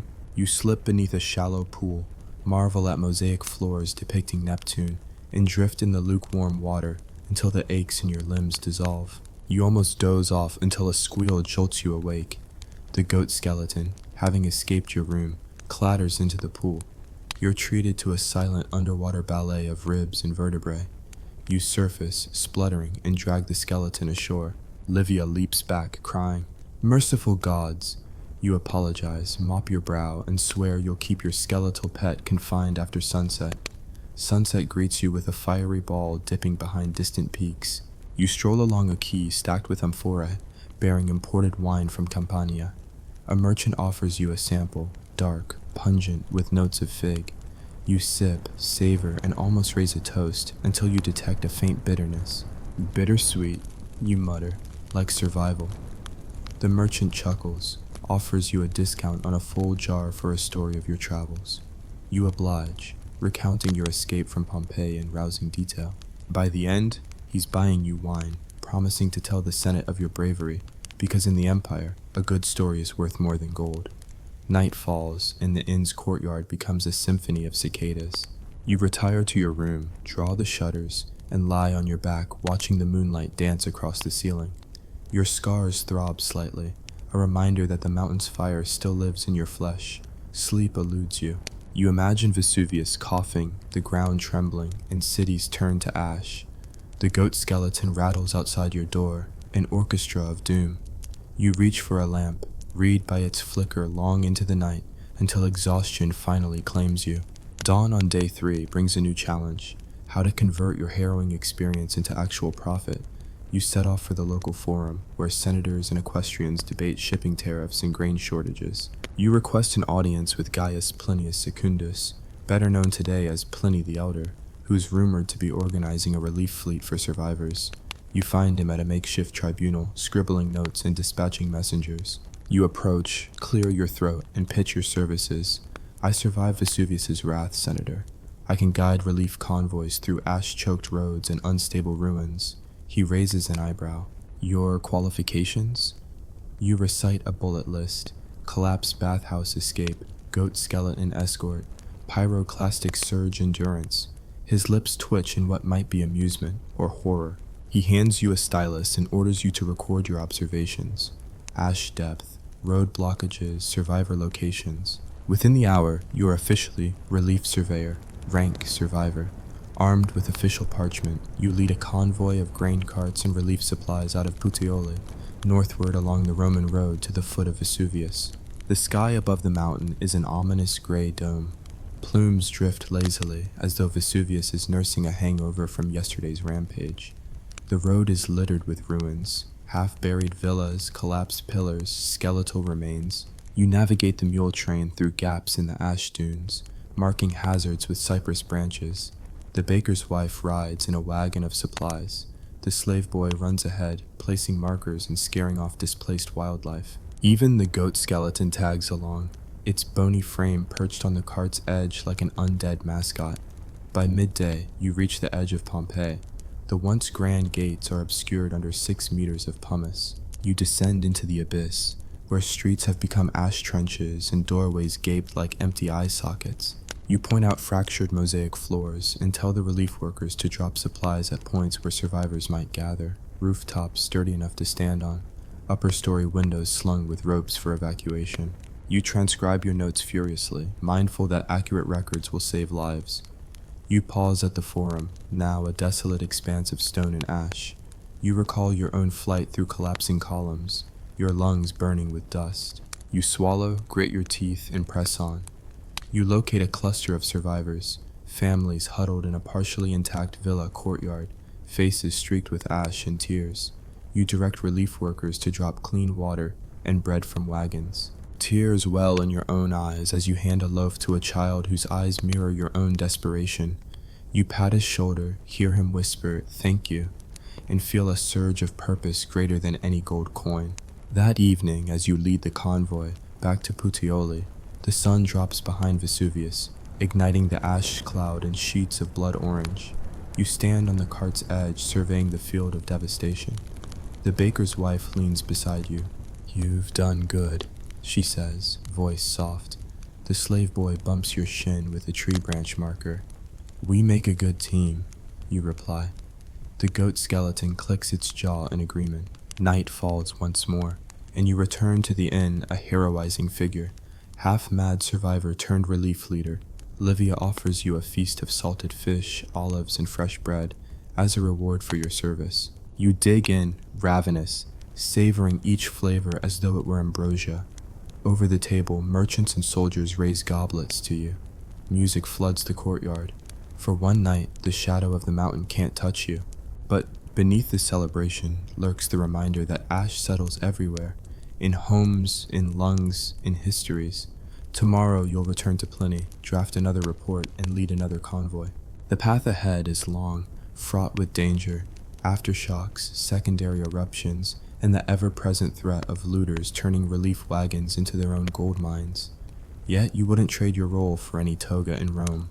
As the embers of the banquet die, you slip away to your room. The moonlight filters through a crack in the shutters. You lie back, heart pounding with adrenaline and exhaustion.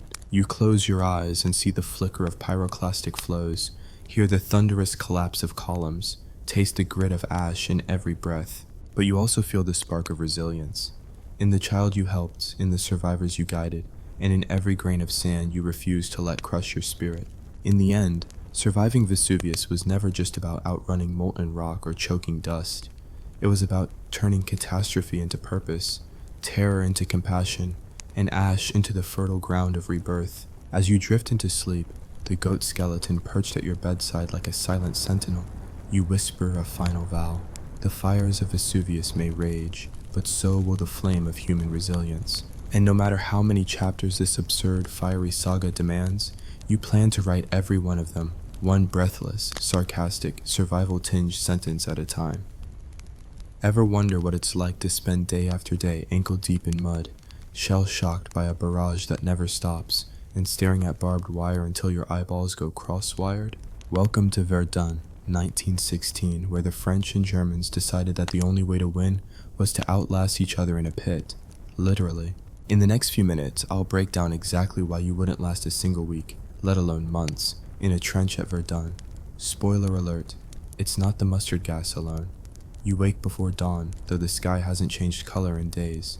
There's no bird song, only distant crump, crump, crump of artillery. You swing your legs over the edge of your dugout bunk, but your boots sink into a slush of rain, mud, and half-rotted bodies. You pull yourself up, slip, and land butt first in water so cold it feels like you've sat on an ice block. You curse the quartermaster who swore these were trench-proof boots. Above you, the parapet is a crooked row of sandbags, leaking black water, and always on the verge of collapse. You poke your head out to see the bleak, cratered landscape. Shattered trees like broken matchsticks, barbed wire tangles that glow wet under the dull sun, and, 100 yards away, the enemy trench bowing like a scab on this wound of earth. You know every inch of no man's land is a death zone loaded with machine gun nests, sniper perches, and random shells waiting to detonate underfoot. Yet orders are orders. Hold the line. You duck back into the trench and limp toward the breakfast queue, if you can call it that. The cook's tent collapsed in last night's shelling, so today's hot meal is a tin of watery stew passed around like a grim communion.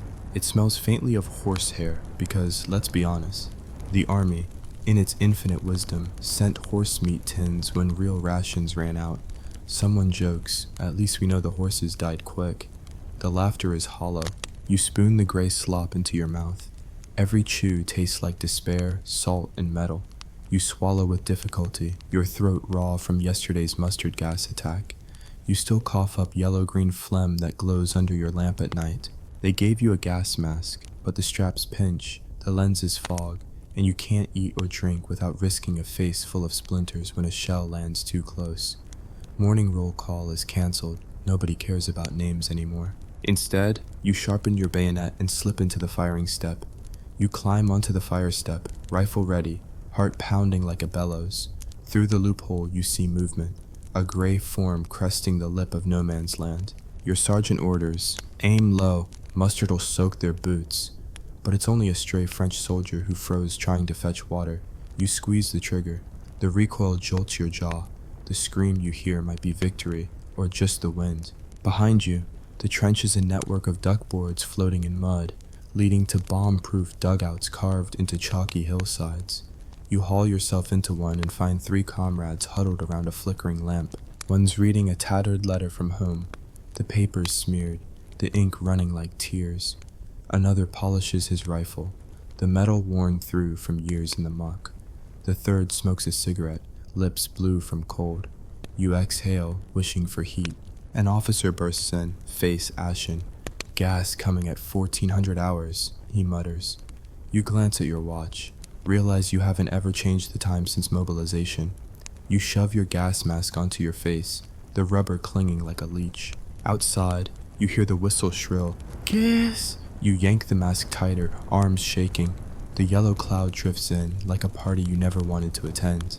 You taste it in your mouth, your lungs light up, and your eyes water until you're blind halfway through the sealing process. You stumble back into the dugout, helmet askew, gas mask in hand, coughing like you've swallowed a furnace. By afternoon, the sky opens. Rain soaks you through every layer.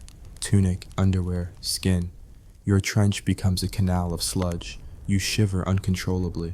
The medics arrive with stretchers, hauling off the unconscious, the coughing, and those too shell-shocked to stand. You watch them carry Lieutenant Dubois past, his uniform soaked, face pale, mouth agape. He sobs words you don't understand, clutching a broken rifle like a child's toy. The medic pats him on the back. "Keep going," he says. "Fall out, Dubois." But Lieutenant Dubois falls, in the worst way possible. Night brings no respite. You huddle under a tarpaulin roof, sharing a single candle. Across the trench, German flares light the sky like ghost lanterns. Each flare shows you corpses piled in front of your position, and, by morning, you'll have to bury them, or risk a trench full of disease. You whisper to your buddy, "Heard the relief's coming in 2 days." 2 days feels like an eternity when the ground shakes every minute. He nods, eyes hollow. "If we last until then." Lice crawl in the seams of your tunic. Rats as big as puppies scuttle for your last scrap of food. You try to stomp them, but the mud muffles your feet. They nibble on your pack, teeth clicking. You brandish your entrenching tool and drive them off, but one dives into your sleeve. You rip off your tunic, arms bleeding from frantic scrabbling. The rats disappear into the dark.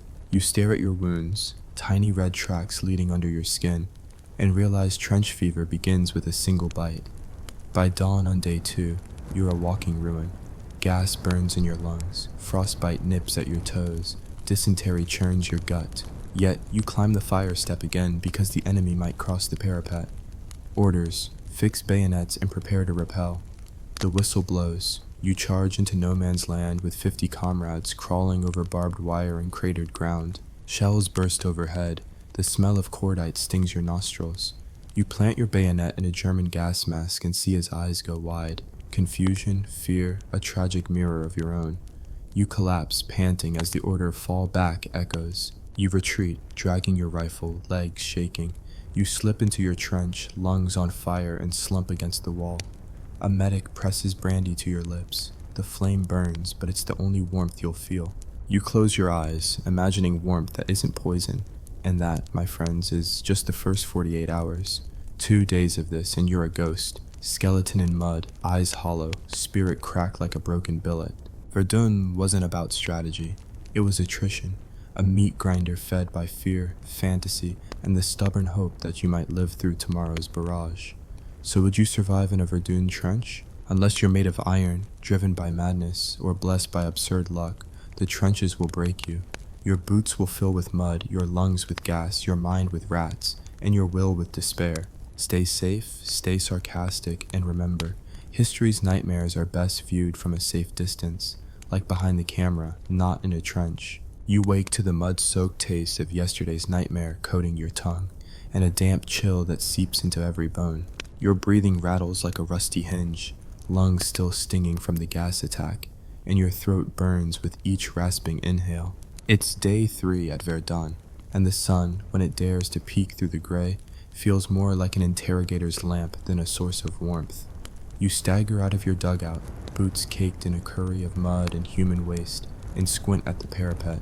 The trench ahead is a cratered, sodden ribbon stretching off into a horizon of shattered trees and splintered barbed wire. You realize you can't tell where your trench ends and the next one begins. Everything blends into a single sprawling wound across the earth. "Move up," barks a corporal who looks like he aged 20 years in 20 weeks. You obey, because even mutiny is less appealing than another moment of inactivity here. You step onto the duckboards, a 5-inch wide plank suspended over 3 feet of mud and stagnant water, and immediately slide, arms windmilling in desperate counterbalance. You manage to grab the trench wall just as your pack yanks back on your shoulders like an angry mule. Further down, you pass the remains of what used to be a storage dugout. A support timber has snapped, its shattered beam piercing a stack of ration tins. The tins lie open, their contents spilled. Soggy biscuits, horse meat stew, and a cruelly intact pack of playing cards, aces still yellowed with ash. Private Lefebvre kneels amid the wreckage, retrieving a Queen of Hearts, as though it's a holy relic. You offer him a nod, and he returns it with a haunted gaze. In this place, a playing card might mean more than a promotion. Your orders send you to the listening post, a narrow alcove carved into the chalk, just inches wide. You flatten yourself against the wall, rifle ready, ear glued to the barrier between your trench and no man's land. Through a slit, you hear distant voices, German accents laced with fear and fatigue as thick as the mud.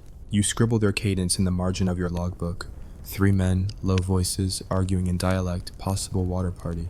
Your lieutenant will decode that later into enemy likely fetching water, possible ambush risk. Intelligence, Verdun style. Take desperation in a muddy echo. Mix with rumor and call it strategy. A distant bark signals incoming artillery. You shrink into the listening post as a shell tears through the air, shrieking like a banshee on speed. It lands near your trench and detonates, a geyser of mud, wood splinters, and shrapnel. The earth trembles under you. The acrid smell of cordite and burnt chalk fills your nostrils. You swallow hard, mouth dry despite the swill of mud in your canteen. One of the men in the listening post pinches his ear and murmurs, "That's too close." You can only nod. The ground feels like a shaky bookmaker's promise that everything could collapse at any second. Nightfall brings grim routine. You return to your section dugout, an L-shaped cavity stuffed with straw, rats, and the faint odor of decay. You collapse on a mound of sodden bedding and inspect your wounds. A small shrapnel nick bleeding under the cuff of your sleeve, and the ever-present rat bites that pepper your forearms. You curse the quartermaster for sending trench gloves that wore through after a week. You promise yourself you'd fashion leather mittens from scavenged horsehide, but that would require daylight outside the dugout, a luxury you can't afford. Your comrade Delacroix, half asleep beside you, coughs into a grease-stained rag. He props himself on an elbow. "Rotten luck, Hein?"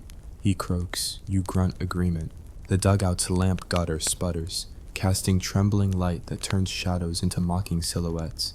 You dig into your rations, a hardtack biscuit and a scrappy chunk of corned beef. The beef tastes like recycled oil, but hunger erases the distinction between ambrosia and swill. You swallow, wash it down with tepid water, then swallow again to chase the grit. Orders arrive by runner. At 0400 hours, you're to participate in a bombing raid on the German support trench 300 yards ahead. The objective: destroy their sandbag revetments and wire obstacles, disrupt their supply route, and force them to divert artillery elsewhere. The corporal hands you 2 Mills bombs, a length of fuse, and instructions to light, count to 7, and throw. You test the pins, stiff, reluctant like old men in winter. You imagine counting off 1, 2, as the fuse hisses, your fingers slick with mud, scramble for purchase. H4, you wake the section. Faces peer from wooden slats, eyes glassy, expressions resigned. None of you speaks. The words "we might die" hang unspoken in the damp air. You cross into no man's land at 0 hour, creeping along a shallow sap trench. Above, stars glare like distant artillery flares. Below, mud squelches with each step. You follow the corporal's tracer sticks, glowing rods that cut narrow lines through the blackness. You reach the enemy earthworks. Moonlight glints off barbed wire twisted into sinister loops. You breathe through clenched teeth, inhale the stench of decomposing bodies half buried in mud. You locate the first sandbag wall. The corporal signals, fuses lit. You count in your head, 1, 2, 3, your fingers numb at 6. You yank the spoon, no explosion. You stare at the damn bomb as it goes cold. Your ears ring with frustration. The corporal curses in low German.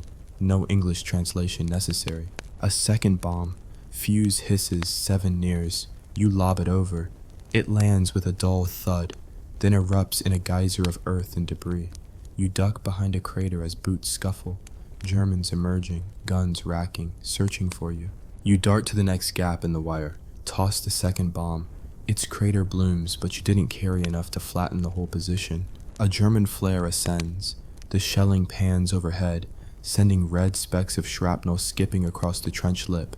You sprint back to the sap, bullets pinging overhead like mocking applause. Back in your trench, you collapse, heart hammering a furious rhythm. Men pass you water from a helmet. You gulp it down, grit scratching your throat. Your hands shake so badly you'd struggle to light a cigarette. You don't, because smoking under enemy flares is a fast track to becoming a shooting target. Dawn breaks without ceremony. The bombardment resumes, now with added weight. German howitzers have ranged your trench overnight. You crawl to the top step, bayonet fixed, and peer over. The landscape is a fog of swirling gas, mud churned into a concrete-like sludge, and the ghostly haze of creeping artillery smoke. You imagine the ground crawling with unseen threats. Snipers, mines, rat swarms, gas. The corporal barks, "Stay down," and you obey, craning your neck over the earthwork as a mortar round screams past. You duck, grit flying into your eyes. When you raise your head again, you see a squad of Germans charging across no man's land, blue-gray silhouettes wielding rifle butts and spade handles. They reach your wire in seconds, the wire you cut in fresh panic last week, now repaired by the enemy under cover of darkness. You raise your rifle, but it misfires, a familiar curse in these trenches. You panic, shovel in hand, and join the fray. Hand to hand in mud is an absurdly intimate affair. Rifle butts slam into your ribs. You jam your bayonet into canvas, and you wrestle a German soldier into the slime. You kick him free, scramble back behind the sandbags, and he's gone, floated down into the mire. His scream echoes, then cuts off. You don't know if he's dead or writhing in mud. Either way, you don't care. The order, "Counterattack," whistles through the trench, and you scramble into position, pulling survivors from the sap trench to line up and enfilade the attackers. Within minutes, it's over. The Germans died, retreated, or melted away into the mist. You stand in the wreckage, blood-streaked sandbags, splintered wood, tossed uniforms. You wonder if valor tastes like mud or fear, or both at once. You sling your rifle, shake your limbs, and realize you've lost track of 3 men from your section. They might be dead, missing, or crawling back through the mud to somewhere you'll never find them.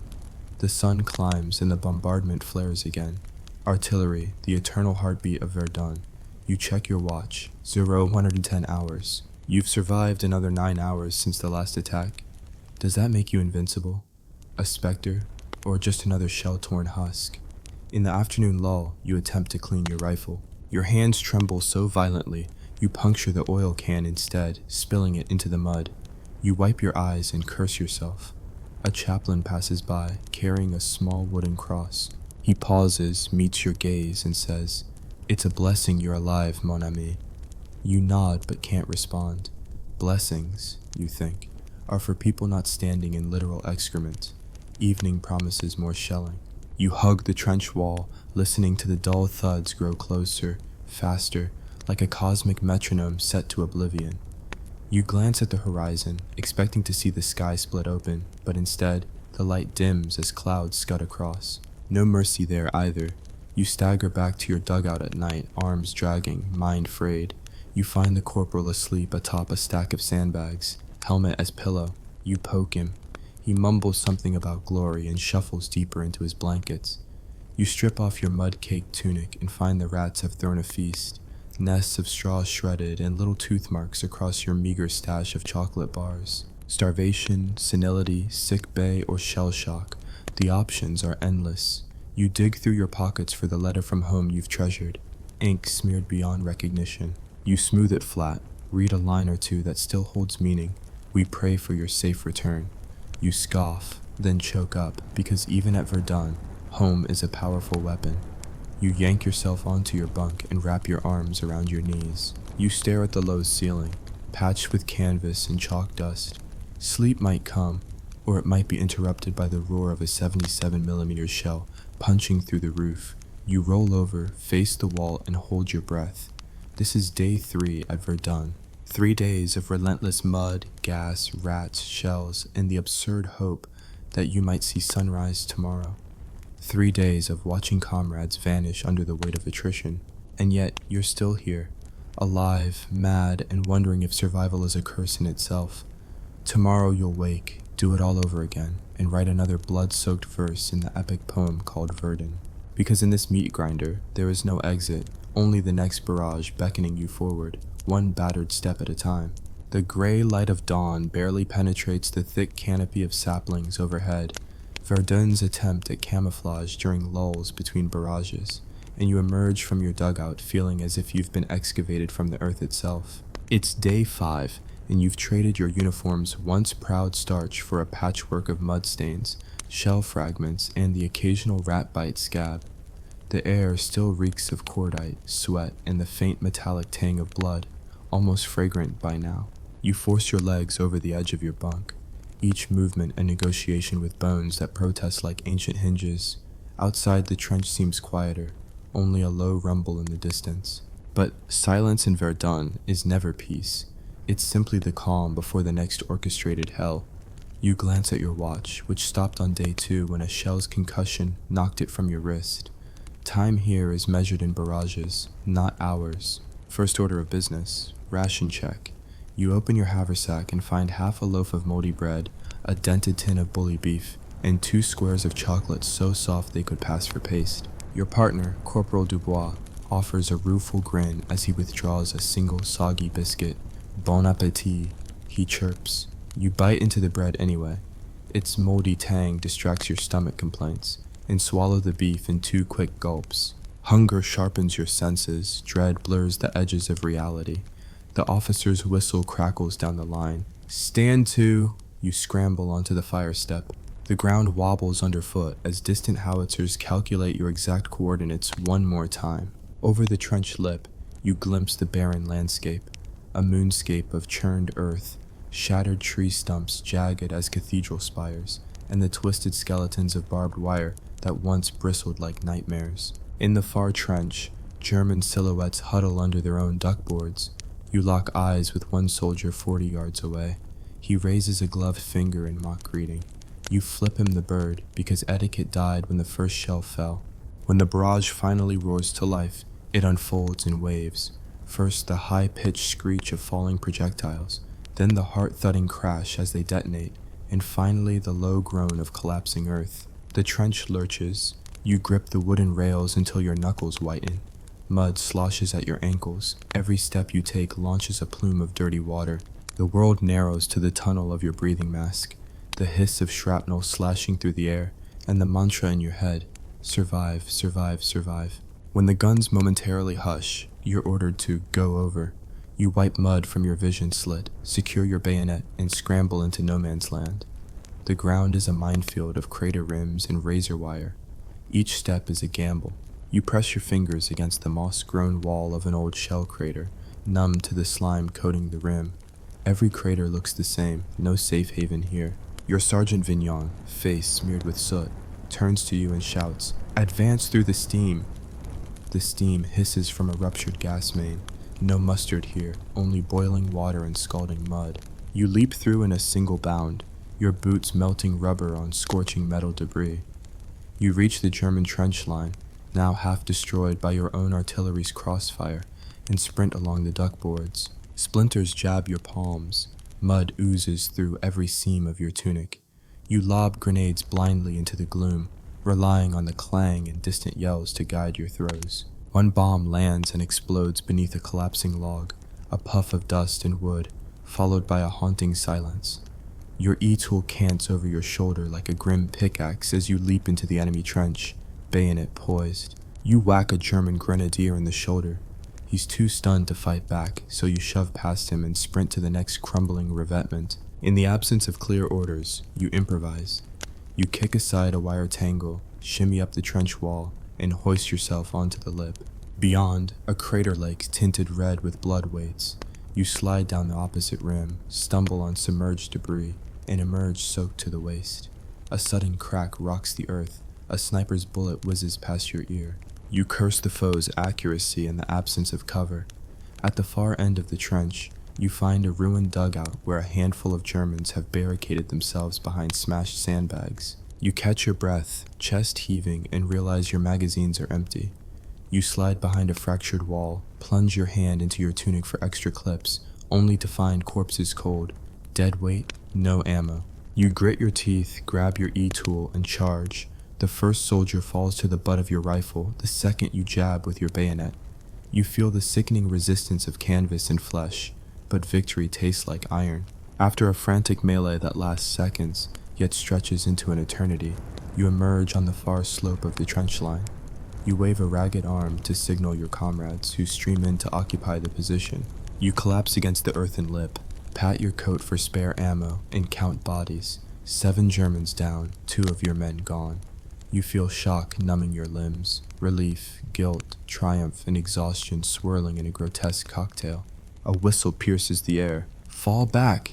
It's counter orders, thanks to shifting lines and the chaos of battle. You crawl back the way you came, each inch a negotiation with mud, barbed wire, and the ever-present threat of enemy fire. You pause in the crater lake, panting, and realize waterlogged uniforms double your weight. You tug at your soaked jacket, swallow a mouthful of water, grimy mud, and push on. You finally reach our trench as the next barrage begins, this time from German mortars zeroed on your recaptured segment. The sky roars with falling iron. You dive behind a massive saphead, clutching your helmet, teeth chattering. When the whistling stops, you climb onto the fire step and peer out. The trench wall is scarred, splinters everywhere, dust and smoke obscuring vision. There's no time to bury casualties now.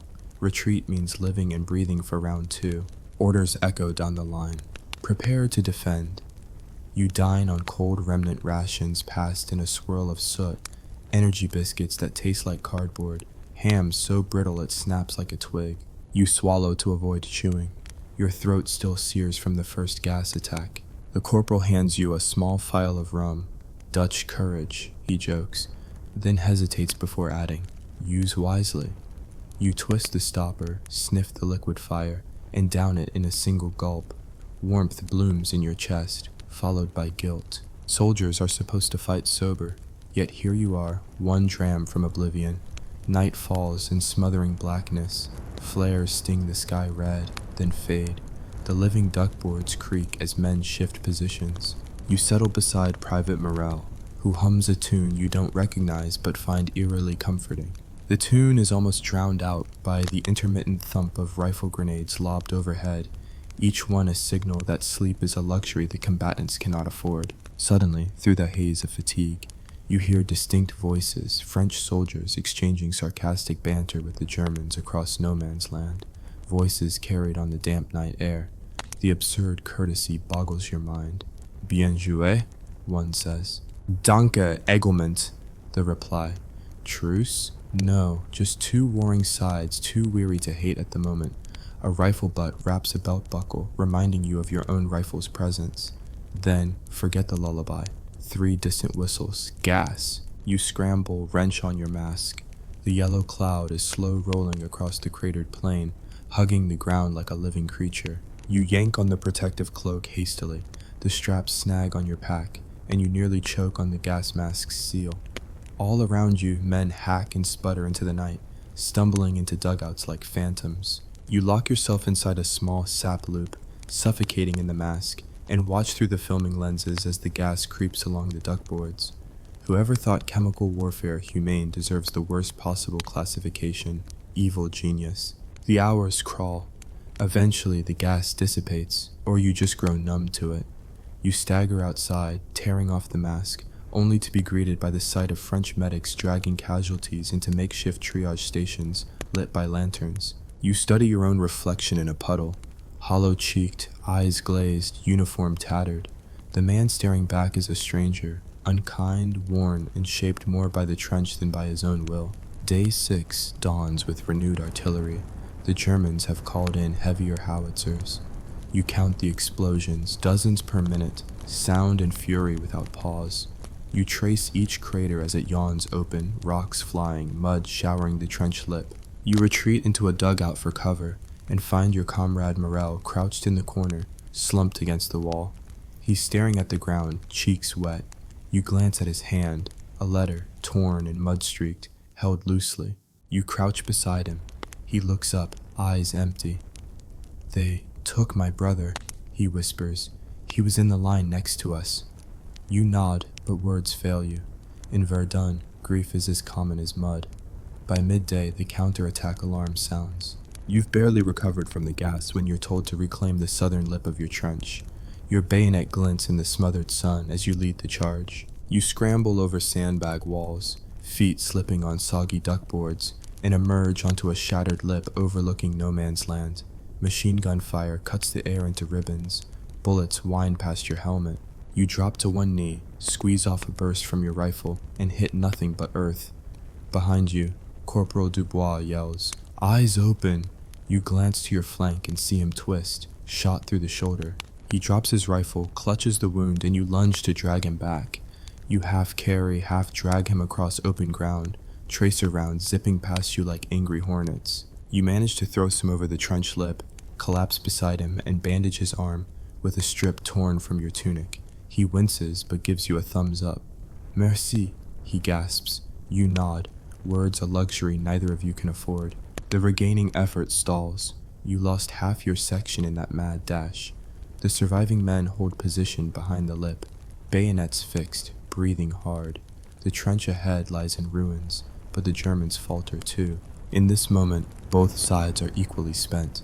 Darkness falls again. Shells still crash, but the hollow ache in your legs screams louder. You limp back to your dugout, where the corporal sleeps fitfully, flashlight beam on his face like a spotlight in a theater of horrors. You kneel and adjust his blanket, careful not to wake him. Outside, the night crackles with flare shots. You exhale, tasting ash and rainwater. A fresh order arrives, relief in 12 hours. You close your eyes and whisper a prayer that, by then, you'll still be coherent enough to stand. Day 7's dawn is the faint promise of respite. Relief men will rotate in, but the trench is silent only because the survivors are too spent to muster sound. You lie on your bunk, mind drifting through memories of home. Family dinners, the laughter of friends, sunlight that didn't scorch or hide ash. You clutch the sliver of that world like a talisman. But Verdun is reality now. Barbed wire, mud, gas, and bullets. You strap on your helmet one more time, heft your rifle, and steel your heart. The relief party arrives, faces pale as you pass them. Relief isn't joy here, it's simply less death. You step aside, letting fresh men take the firing step, and stagger toward the communication trench that will lead you back to whatever passes for rest. As you walk, you glance over your shoulder. The trench remains a wounded scar on the earth, a testament to attrition's grim logic. In 7 days, you've lived centuries. Your uniform is a tapestry of suffering, your body a ledger of wounds. You wonder, do you still have a soul beneath all this, or has it been shelled out of you? You emerge from the trench like someone reborn, battered, hollow, but very much alive. The fresh men gape at you. "How long were you in there?" one asks. You shrug, voice raspy. "A lifetime." You step onto firmer ground, each footfall a small victory. The relief carries you to the rear, to a field kitchen cooking stews that smell faintly of hope. You sit on a crate, unwrap a steaming bowl, and realize it's been days since you felt warmth that wasn't rum or brimstone. You bring the spoon to your lips, taste broth and potatoes, and close your eyes. It's strange. In Verdun, survival is a perverse triumph. You've endured shell storms, gas attacks, rat infestations, and human carnage, and somehow you remain. But survival here is hollow. It's not a celebration, it's a question. What now? As you lift the spoon for another bite, you steel yourself for the next round. Because in the attrition factory called Verdun, the only certainty is that tomorrow you'll wake and do it all over again. Mud, rats, shells, and that absurd stubbornness that keeps you inching forward, one surreal, blood-soaked step at a time. You wake drenched in sweat and nightmares, curled up on a straw-stuffed pallet in the support trench, distant artillery still rattling your skull like a relentless jackhammer. It's day 10 since you first climbed out of your dugout in the front line, and today is rotation day, when they begrudgingly let you crawl back to the reserve lines for something resembling respite. But respite here means 9 hours of marching through shell-pocked woods, lugging your kit over fallen trees and tangled wire, all while your lungs taste of cordite and your boots threaten collapse with every mud-sucking step. At first light, you shoulder your rifle and join the ragged column of veterans, new recruits with eyes too bright for this war, and stretcher-bearers carrying the walking wounded. The path winds along the Meuse River, where water levels are low and the current sluggish with ash runoff. You pause at a shallow ford, kneel, and cup the icy water to your mouth, only to wince. pH of apocalypse. Even the river can't wash away Verdun's poison. You swallow, grit your teeth, and keep moving. By midday, you reach the camp at Fort Souville, renamed the R&R sector, despite being little more than a gravel field ringed by sandbagged barriers and the omnipresent stink of metal. Tents flap in the cold wind. Pot-bellied stoves groan like wounded beasts. You spot the sign, rest and recuperation. Hours 0 until further notice. You smirk because sarcasm is all you have left. You collapse on a wooden crate, immediately feel the splinters, curse physical comfort, and nurse your aching back. They issue you a fresh uniform, clean tunic, unsoiled trousers, socks without mud, centuries old. You change behind a canvas screen, marveling at the sensation of fabric that isn't encrusted with dirt. You breathe deeply, then realize you haven't drawn a normal breath in over a week, not one free of gas mask straps or boot leather. You slip on your new boots and stomp around like a toddler testing a gift. Your first R&R task, report to the aid station for a medical inspection. A Red Cross nurse, her eyes tired but compassionate, examines your wounds. She pokes at the shrapnel nick on your thigh. Come back tomorrow if it's still swollen, and prods rivulets of dried sweat behind your ribs. You lie on the cot, strip off layers until you're in your undershirt, and try not to tremble. She applies disinfectant so pungent it stings your nostrils, then patches you up with gauze and a promise, you'll live. You nod, thinking, I was going for a Bronze Star, not bedside manner. Next, you're handed a bowl of soup, lukewarm broth with bits of carrot and potato so small they seem like a cruel joke. You sip it, savoring the flavor of edible things. A cook hustles by, slinging spoonfuls into bowls for dozens of men lining up like condemned prisoners at feeding time. You join the queue and mutter thanks under your breath when it's your turn. You taste the carrot, taste freedom, fleeting but real. Afternoon brings letters. A courier distributes mail scavenged from the front. You rip open a smeared envelope to find your mother's handwriting. We pray for you, mon fils. Tell me you are safe. You blink rapidly at the ink blots, unsure if your tears or hers have caused the smudge. You scribble a quick note, barely legible, promising to write more when you have time and clean hands. You fold the letter and tuck it away, neighbors elbowing you to move along. You whisper, I'm alive, and the relief that follows knocks the wind out of you. The rest of day 10 is a blur of small mercies. Brushing your teeth with peppermint paste, tastes like heaven. Shaving off the weak stubble, revealing a pale jawline, and failing spectacularly at card games in the mess tent because your mind keeps flashing back to skipping church windows 3 yards above the trench floor. You share a mug of warm cider with a comrade who jokes, this will kill the lice. You nod in agreement. Night falls, and the camp lights dim to conserve fuel. You're assigned to a tent tagged light sleeping quarters, which contains 3 cots, 1 lantern, and a stack of chocolate bars confiscated from German POWs. You thank the sergeant, trade 2 bars for a whispered promise of security info, and practice eating chocolate slowly, like it's a priceless relic. Then you lie down, cocooned in a clean blanket that doesn't smell like death, and close your eyes. But sleep eludes you. You lie awake, listening to distant thunder, not artillery this time, but an approaching storm. Rain begins to patter on the tent canvas, a lullaby that feels both soothing and ominous. You imagine that any raindrop could be a shell burst, a signal to scramble, a reminder that danger never truly ends. You finally drift into a fitful doze. Day 11, dawn soaked. The storm howled through the night and left everything sodden. Trenches have turned into rivers, tents sag under puddles, and paths are ankle-deep in mud. You help bail water from the mess tent, grabbing a makeshift scoop and sending slimy water flying. The cook glares at you, probably upset that his breakfast gruel turned into pea soup without peas. You shrug, mutter merci, and hand him the scoop back. Mid-morning, they herd you into a supply wagon for a toilet detail. Yes, this means digging latrines for fresh troops, but everyone needs something to humble them. You grab a shovel, still damp from the storm, and wade into what was once a field of poppies. Now it's a cratered, waterlogged moonscape.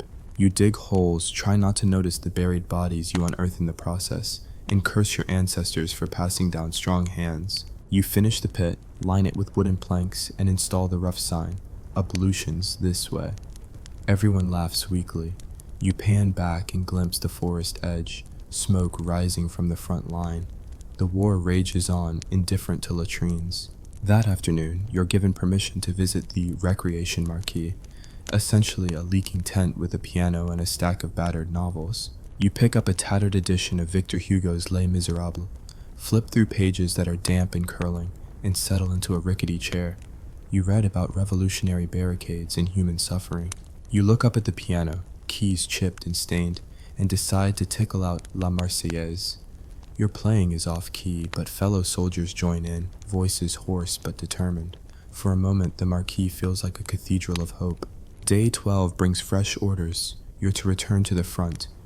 Rotation up, a phrase that sounds like an oxymoron. You strap on your uniform again, suit up in a clean gas mask, for now, and board the supply wagon back toward the trenches. The rain has eased to a drizzle, but the air is heavy with mist. Visibility is low, perfect cover for artillery to land where you least expect it. The journey takes twice as long as before, wheel ruts full of water, and obstacles fallen from shell-hit trees. You endure the jolting ride, clutching your rifle to keep it from sliding off the seat. By mid-afternoon, you reach the support trench. You pause on the edge, helmet off, and stare at the horizon where the shell-torn trees stand like amputated soldiers. You take a deep breath, ragged, laced with old gas, and reset your expression to grizzled veteran.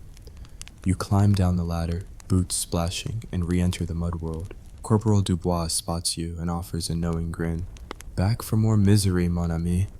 You shrug, strap your pack, and remind yourself that at least you know where the latrines are now. The run toward the front line begins, a series of tunnels, communication trenches, and duckboard pathways. Each section brings memories. Here you lost your watch. There you nearly fell into a sinkhole filled with razor wire, and over that ridge you charged a nesting machine gun post.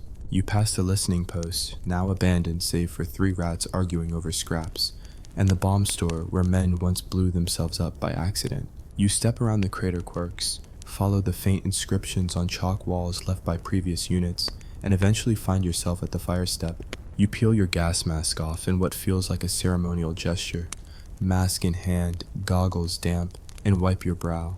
You ease up onto the firing step and peer through the loophole. No man's land yawns before you, still as treacherous as ever. You adjust your grip on the rifle. The wood feels foreign again. You inhale the familiar tang of cordite that clings to every breath. As evening falls on day 12, you settle into your old routine. A shout echoes down the line. "Stand to!" You shoulder your rifle, bayonet fixed. Tiny sparks ignite in the distance, German tracers occasionally streaking skyward. You feel the weight of your weapon, the stiffness of your boots, and the ache of your bones. You wonder if rest was merely a sleeping illusion. Over the next 48 hours, days 13 and 14, you endure another cycle of shelling barrages, gas warnings, patrols into no man's land, mud-caked meals, and grim camaraderie. You lose 2 more men in your section, one to a sniper, another to trench fever, and you write their names in the margin of your logbook as though engraving on tombstones. You apply fresh dressings to your old thigh wound, bathe your blistered feet in turpentine, and whisper apologies for every useless slip of the sawdust-filled stretcher that carried them away. Finally, on the morning of day 15, exactly 2 weeks since you first climbed into the trench, you're ordered once more to fall back for relief. This time you feel a surge of emotion beyond relief, something like triumph. You pass the final relay point, stow your rifle on a supply cart, and for the first time, walk away without looking back. You breathe in crisp forest air, untainted by mustard gas, and taste hope. You emerge from the hollow way onto a dirt road lined with blossoming wildflowers, the first sign of life you've seen in a fortnight. You pause, helmet in hand, and let the sun warm your face. You imagine your mother's embrace, the smell of bread baking at home, and a bed that doesn't feel like a coffin. You realize that survival doesn't just mean staying alive. It means carrying the scars, stories, and camaraderie of Verdun with you into a world that's still turning, And as you step forward, boots still worn, heart still pounding, you know that no propaganda poster can capture the absurd, brutal poetry of those trenches. Only you can tell that tale, one sarcastic, blood-stained sentence at a time. So go ahead, lean in, hit record, and make sure the world never forgets why you wouldn't last a moment in a Verdun trench, unless you were forged in the mud itself. Imagine waking up before dawn, muscles screaming as you haul yourself out of a straw pallet smeared with last night's sweat and yesterday's blood, only to discover your breakfast consists of stale barley cakes and lukewarm water. Then, before you can even choke down that meager meal, you're thrust into a courtyard where dozens of hulking, scarred veterans glare at you like you're the morning entertainment. Welcome to the Ludus, the Roman gladiator school, where surviving a single week takes more grit than crossing the Alps, in sandals. Day 1, the induction. Your arrival is met with a roaring chant of "Novicius," newcomer, echoing off the high brick walls. You're stripped of civilian clothes and handed a loincloth that's already sagging at the seams. No time for hugs or introductions. The Rudies, a wooden sword, is thrust into your meaty palm, and the Ludus instructor, a former champion whose missing ear dangles on a silver hoop, demonstrates the first lesson, basic guard postures. You stance plant your feet, raise the weapon, and try to mimic his confident arc. Your Rudies wobbles and your knees knock together so hard they echo across the courtyard. He snorts, "If you tremble at a wooden stick, try facing a scissor-wielding Murmillo tomorrow." Spoiler, you will. By mid-morning, your hands are blistered from practicing the thrust and retract motion. Your arms burn as if you're carrying 2 amphorae of lead. The other trainees, veterans who've survived months in the arena, trade sarcastic tips. One drapes an arm around your shoulder and says, "In 2 days, you'll pray for this reedwood over the steel gladius." You force a laugh, but your throat is already raw from the tutor's barked commands. Lunch arrives, a stew of goat entrails and lentils so thin it qualifies as soup. You shovel it in hungrily, goat intestines are surprisingly chewy, and wash it down with watered-down wine that tastes like vinegar. The Ludus doctor, a stooped man with hawk eyes, inspects your scalp for lice. You feel every pair of eyes as he parts your hair. "Looks healthy enough," he mutters. "Lice will find you soon." Nothing like a parasitic endorsement to brighten your midday. The afternoon brings weapons training. Your instructor lines you up against a veteran armed with a wooden boss and short sword. The veteran snarls, "Eyes on me!" and lunges. You parry, kind of, but stagger, leaving your thigh exposed. He taps you lightly with his blade. It's a mock wound, but your heart leaps. "That's how you'll die if you drop your guard," he snaps. One more tap and you'd be face first in the dirt. You swallow, nod, and vow, privately, to never drop your guard again. Famous last words. Evening, physical conditioning. Before sunset, you're marched to the training ground, a sloping oval of rammed earth ringed by stone benches. Here you face the Ludus' signature endurance test, the hoplitodromos drill. You sprint in full armor, helmet, greaves, manica, arm guard, and shield, around the track. Your lungs burn. Each footfall pounds through the metal plates until your legs feel like jelly. 3 laps, no break. You collapse gasping on the dirt, your helmet clanking like a dying bell. The instructor clocks your time in the dust. "Pathetic," he growls. The veterans grin. One spits on the ground beside you. Try living a month in armor, Novicius, before you complain. You wonder if you'll finish the day walking or crawling. Night 1, the Ludus dormitory. You're herded into a narrow dormitory with cots lined shoulder to shoulder. Your bunkmate is a hulking Gaul with arms like tree trunks. He snores so loudly it sounds like an oncoming chariot. You lie awake, muscles twitching, cheeks pressed into a scratchy straw sack. Sleep brings nightmares, crowds chanting your name before you're mauled by a beast or sliced open by a retiarius trident. You jolt awake, bathed in sweat, every fiber primed for a fight. Day 2. Combat styles and specialization. You awaken to the ring of a bronze gong. Breakfast is another round of goat entrails, this time stewed with barley husks that crunch like dried grapes. The morning session focuses on fighting styles. You must choose a gladiator type, Murmillo, heavy fighter with sword and shield, retiarius, net and trident specialist, or Threx, small shield and curved blade. Each comes with distinct armor and tactics. Choosing is easy. Murmillo looks reliable, but your instructor smirks. Go safe if you want a swift death. He pairs you with a Retiarius trainee. You watch as he whips a net like a fisherman. Your job is to evade the tangled mesh. For 5 rounds, you run in circles, arms flailing until you collapse. The net finally tangles your arm, and his trident tip taps your chest. You gasp at how sharp the steel feels, even in practice. He nods approvingly. Good hustle. In the arena, the fish don't usually survive. Midday, Gladiator diet. You sit on the benches as the Ludus cook brings a large bowl of porridge, barley, chickpeas, salt. Build bones, the cook says. You shovel it down. Each spoonful tastes like damp mud spiked with salt. You glance at a veteran polishing his greaves. Trust me, he says. You'll miss this porridge when they toss you nothing but scraps and blood. You make a mental note. Don't fall. Afternoon. Sparring drills. The sparring circle is smaller than yesterday's arena, but this time weapons are real, blunted but still metal. You face a fellow novice armed with a gladius and tower shield. The clash rings out, metal on metal, sparks flying. His thrust catches your forearm through your leather manica. You feel the sting, even through padding. You retaliate, badly, ripping your shield off-center and exposing your torso. He scores a glancing blow to your ribs. You stagger, gasping, and the instructor calls it. Your buddy slaps you on the back. Nice heart, he says, but work on your footwork. You nod, pain radiating through your side. Evening. Recovery and pestilence. You head back to the dormitory, find a bucket of water to wash the sweat and blood. A medic stitches a shallow cut on your arm, no anesthesia. You grit your teeth, count 10, and it's done. He warns you to keep it clean, but in this place, clean is a myth. Back on your bunk, you discover lice have already invited friends to lodge in your hair. You scratch until blood oozes, then ignore the itch. You'll die faster in the arena than from lice, right? Day 3. Endurance and more endurance. The routine repeats. Dawn gong, entrail breakfast, weapons tutorial. But Wednesday introduces the toughest trial. The Hall of Shields endurance wall. A 20-foot wooden ramp studded with countless shields leaned against each other. You must ascend while carrying your own armor rack. Shield strapped, helmet on head, sword at side. Each step creaks. The shields shift under your weight. Halfway up, your grip slips.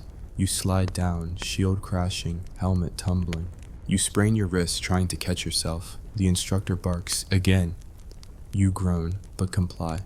On attempt 3, you reach the top, collapse breathless, arms shaking. You realize why these men are carved from stone. Midday brings a brief reprieve. The Ludus offers medical checks before the noon meal. You hobble to the doctor, who x-rays your wrist with crude hand flexion tests. No fracture, but ligament damage. He slaps a bandage on and jabs your arm. You yelp. He shrugs. Pain is a weakness leaving the body. You groan. Lunchtime porridge awaits. Afternoon. The Petronius lecture. A rare luxury. A visiting lanista, owner of the school, named Petronius, delivers a pep talk in the roster room. He lauds ancient warriors, recites epic poems, and warns of disgrace. You're here to die gloriously, he says, not to whine over bruises.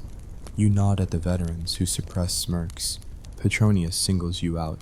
You, Novicius, did you not flinch yesterday? You force a grin. No flinch, Domina, he bellows. Yes, he calls you lady ironically, and moves on.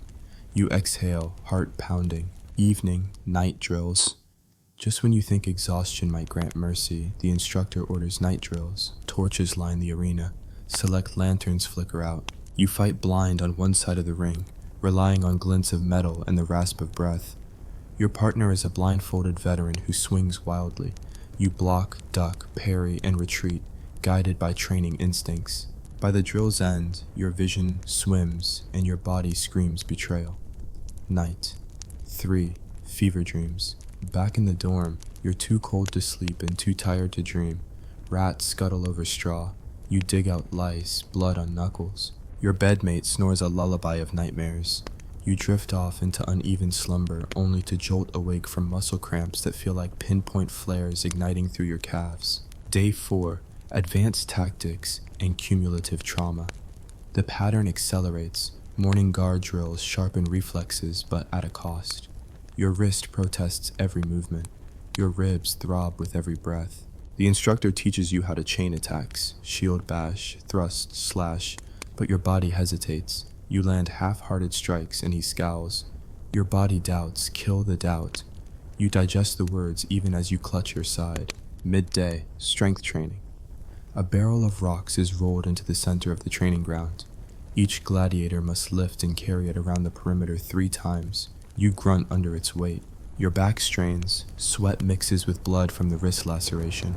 On your second lap, you drop the barrel. It crushes your foot with a sickening crunch, or you hope it's just the reins of your sandal snapping. You leap back, foot intact, but shaken. Again! Before you can protest, the veterans have regained their stances and are passing you by with mocking cheers. Afternoon, formation drills.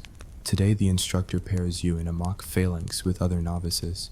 Shields interlock. You advance in a wall of buckler wood. The point of the exercise. Trust your fellow novices to protect your flank. But your partner panics, pulls his shield back, and you get whacked by a veteran swinging a hefty cudgel. You collapse in the muddy trench. The instructor strides over. Formation fails without discipline. You nod, soaked in shame and mud. Evening. Tribunal of the injured. In the roster room, 2 gladiators sit before the lanista, each nursing sad bandages. One is sent home, too many fractures. The other, barely breathing, receives a new contract for more training. You watch as Petronius signs the release papers with a flourish and tosses one combatant a purse. It's a sobering vision of fate, amputated luck or renewed servitude. You glance at your own wrists and ribs and shiver even at the thought of contract renewed. Night 4, blood, sweat, and iron. Back in the dorm, you lie in a pool of sweat and dream of Roman crowds baying for blood. Rats gnaw at scraps. Lice multiply by the minute. You struggle to find comfort, only to recall tomorrow's schedule. Dawn conditioning run, breakfast of barley mush, 4 hours of sword drills, midday medical check, afternoon philosophy lecture. Yes, gladiators get a lecture on stoicism. And evening, endurance wall repeats. You realize you might be too broken, even for the arena. Day 5 approaches. As first light seeps through the cracks of the training hall's shutters, you pull on your loincloth and gingerly test each injury. Your ribs feel like fractured pottery. Your wrist throbs like a tapped wine amphora, and every inch of muscle protests. Yet you rise because there's nowhere else to rise to. Death by shame in the ludus or death by spectacle at the Colosseum. In these first 4 days, you've learned the basics. Guard postures, weapon handling, combat styles, endurance feats, and the brutal calculus of glory. You've survived the induction, the hoplitodromos, sparring drills, armor ascents, rock lifts, formation failures, night blindness, and the creeping dread that your body may give out before your spirit. On day 5, the real test begins. Pairing for live opponent drills, full speed, real steel, and no second chances. So would you last a week in a Roman gladiator school? By now, you're aching in places you never knew existed, and doubting whether a week, or a single sunrise, can outlast this crucible. But you're still here, blade in hand and grit in your gut. Tomorrow, the arena beckons, and one wrong move means the crowd's roar becomes your last breath. You stagger from the dormitory to the courtyard before dawn, every fiber of your body rebelling at the movement. Welcome to day 5, Novitius, the halfway mark where most recruits either harden into warriors or break like brittle twigs. The ludus's bronze gong clangs, a death knell for last night's fleeting rest. You slip into your tunic, still damp from yesterday's sweat, and strap on your manica, arm guard, before hoisting your scutum, shield, and gladius, short sword. Morning conditioning, long distance run in armor. At first light, the instructor herds you and 5 other novices into the arena's outer track. Today's trial, a 3-mile run wearing full larica hamada, chainmail, helmet, and shield. With every step, the metal plates clink and weight presses down like an angry overseer. The other novices, some hulking Gauls, one wiry Spaniard, set off at an aggressive pace. You grit your teeth and follow, breath ripping through your lungs like tattered sails. By the end of the first mile, the Spaniard vomits over the outer wall, sending rats scuttling for the leftovers. You press on, lunging over cracks in the packed earth, Your calves feel as though they're filled with molten lead. Sweat sluices down your back into your armor, slick as an oil spill. 2 miles in, you stumble. Shield catches on loose stone. You tumble face first into the dirt. The instructor's voice rings out. No brakes, no pity. You pick yourself up, cheeks smeared with blood and ash, and keep running. At the 3-mile mark, you collapse amid discarded shields. Your lungs burn, heart hammers like war drums, and your vision swims. A medic jogs up, half carries you to the boundary post, and slaps a watered-down wine mixture into your mouth. Hydration, he calls it. It tastes like regret. Still, you survived. Breakfast, protein ration. You hobble to the mess area, where veterans scoop from a cauldron of beef and barley. The meat is tough as old leather, but you chew determinedly, forcing protein into your exhausted muscles. As you swallow, a veteran named Decimus musters a sympathetic grin. Your first true meal, he says, fuel for the fire. You nod, though you suspect hunger is a sharper motivator than camaraderie. Mid-morning. Weapon familiarization, part 2. Today you deepen your mastery of the gladius. The instructor positions you opposite a volley of wooden targets, shaped like enemy torsos and studded at chest level. You step forward, mount each wooden form with practiced guard stance, then execute 3 rapid stabs. Your first miss tears at the target's edge, your second ricochet snaps painfully against your own forearm guard, and your third sinks home cleanly. The instructor nods once, bare praise, but praise nonetheless. Precision, he intones, better to wound than stagger with wild swings. You jot the lesson in your mind, despite the sweat dripping into your eyes. Noon, tactical lecture, Roman formations.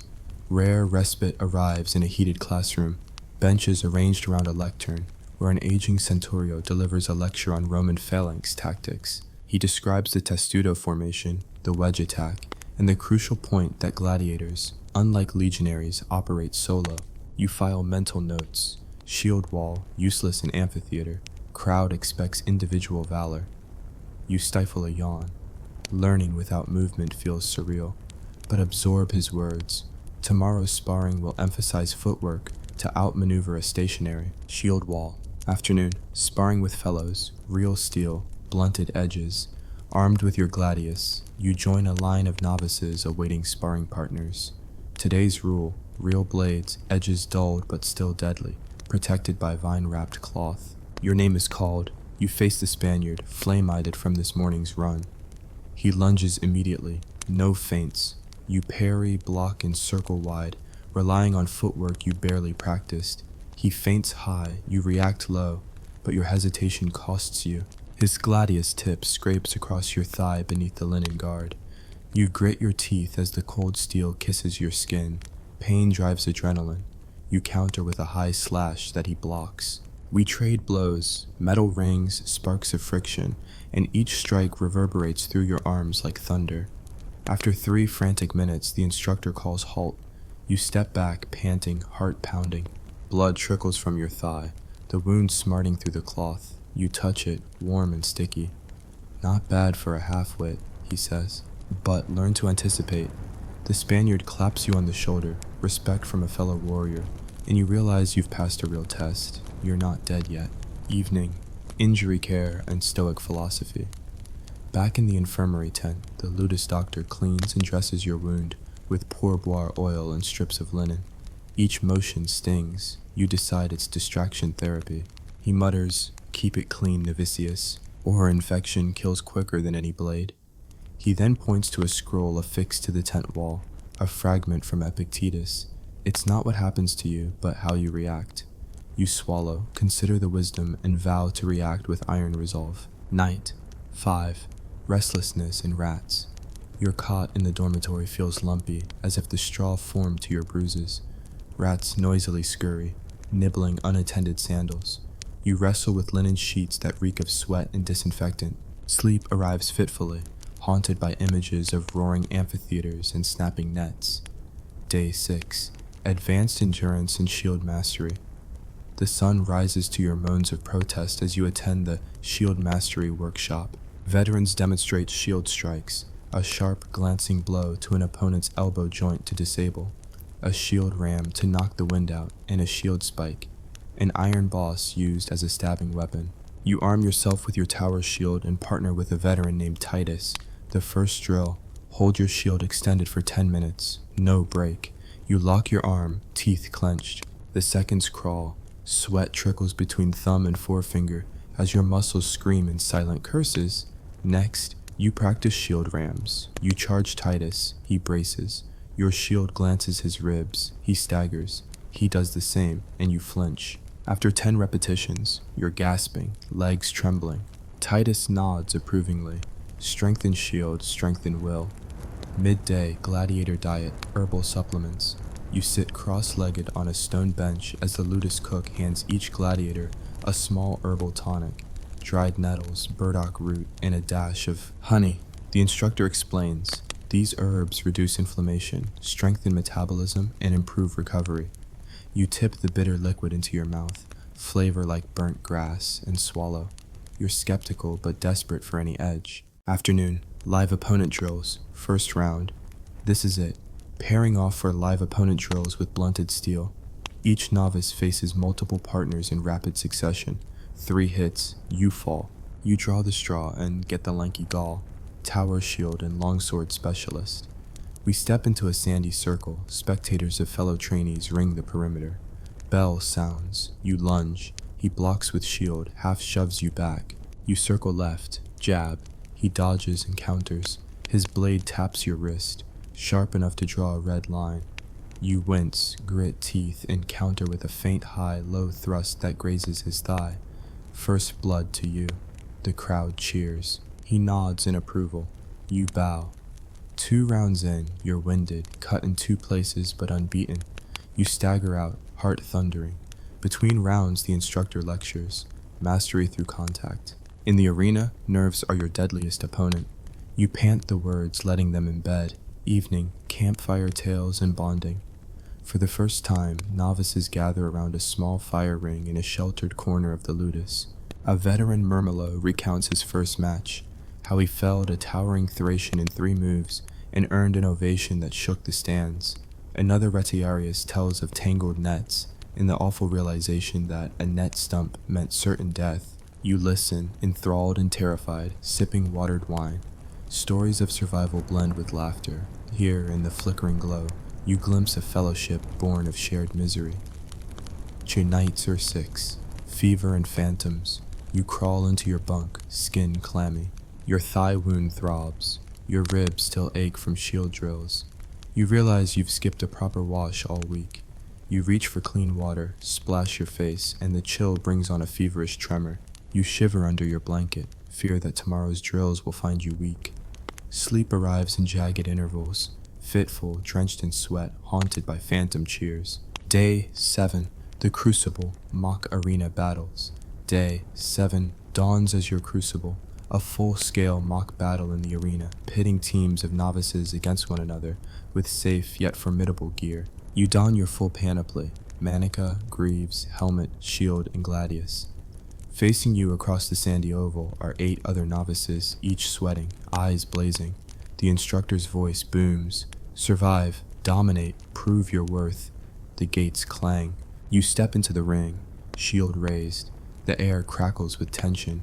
Shields slam, swords ring, and you fight as though your life depends on it. Because in this arena, it does. You execute thrusts, ducks, parries, shield rams. You dodge a hurling trident replica. One misstep would bruise ribs again.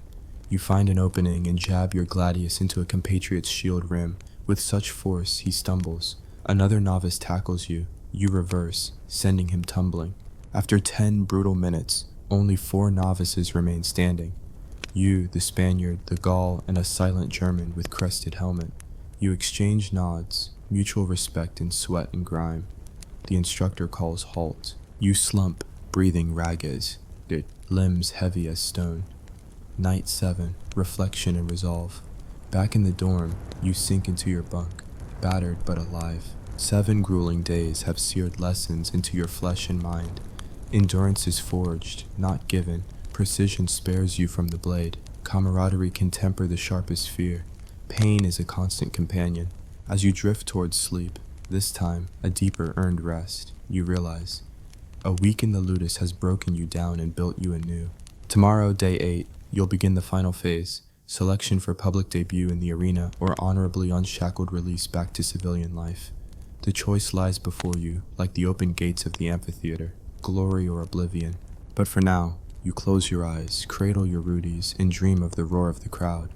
You've endured the ludus's crucible, soon you'll face the true test. And perhaps, just perhaps, you might last another week, though heaven help you if you think a second week will be easier. You wake to the rasp of the bronze gong echoing through stone corridors. Day 8 of your gladiatorial baptism, and the ludus shows no mercy for the sleep-deprived. Your muscles scream in a chorus of protest as you haul yourself upright on the straw-packed pallet. Every bone feels like it's been individually inspected for weaknesses and deemed wanting. You swing your legs over the bunk, land in a puddle of last night's sweat, and stagger toward the courtyard where your fellow survivors line up in ragged formation. Morning ritual, the scaled gauntlet. Today's trial is known as the scaled gauntlet, a lethal chain of weapon stations designed to break the unworthy. You'll sprint the length of the courtyard, weaving through checks of tridents, nets, curved blades, and finally a pair of heavy wooden clubs. The instructor, grinning like a hyena with a fresh carcass, orders you to take your marks. At the first station, you dodge a whipped net that snaps against the earth with a crack louder than your heartbeat. You hurl yourself sideways, tangling briefly before wrenching free, heart pounding, lungs burning. Station 2 greets you with the trebly ping of curved daggers. You parry and twist, heels slipping on packed soil. By Station 4, your arms are noodles, but you surge onward, finally lunging for the clubs and driving both forearms against the thick beams. You stagger out of the gauntlet, dripping sweat and filth, as the instructor marks your time. Only marginally worse than yesterday's disaster. Breakfast, austerity rations, and fermented fortitude. Kneeling on the step of the mess hall, you receive a scoop of stale wheat gruel and a cup of weak posca, diluted vinegar wine. It tastes like fermented despair, but energy is energy. You shovel the glop into your mouth, ignoring the tiny sprout of mold in the corner. A veteran Murmillo beside you propounds the virtues of hunger as a sharpener of focus. You suspect starvation is as likely to kill you as any blade, but you nod respectfully, bite your lip, and sip the posca. Fermentation never felt so acrid. Mid-morning, animal encounter, the bestiarius feel of it. In a rare demonstration, the lanista orders 2 bestiari, animal fighters, to show you controlled aggression. You shuffle into the arena pit where a lean black bear, snarling and caged, paces in the glare of midday heat. A bestiarius strides forward, trident in hand, waving a slab of raw meat. The bear charges, jaws snapping. The trainer sidesteps, thrusts, and the fight ends in seconds. No exaggerated flourish, just a blood-slicked lesson. In the arena, you share a ring with predators far less forgiving. You glance at your own blade with newfound respect, a semi-trusted companion, not just a glorified letter opener. Noon, tactical innovation, shield facings, and leg strikes. Back in the shady barracks, the instructor lectures on improvisation. When your shield fails, strike with the pommel. When your heavy blade bogs, attack the legs with a quick downward jab.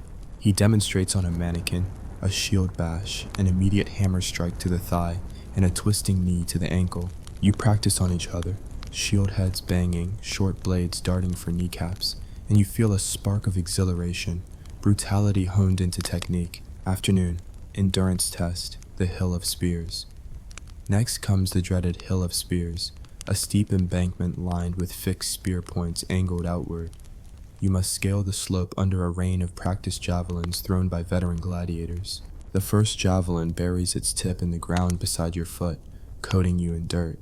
The second thuds into the embankment within a foot of your face. You dodge, roll, and scramble upward, muscles aflame. At the crest, a line of wooden dummies waits, torso silhouettes mounted on poles. You slash and thrust through the silhouettes, then tumble down the opposite side into the waiting arms of a burly trainer who grips you by your belt and hauls you to your feet. You gulp air like a drowning man, belly pressed to dirt, and hoist yourself up once more. By the time you complete the descent, ascent, and drill, your vision wobbles, but you've survived. The instructor grins, hands scribbling notes. Adequate. Could be faster if hearts weren't made of clay. Evening, wound care and stoic lessons.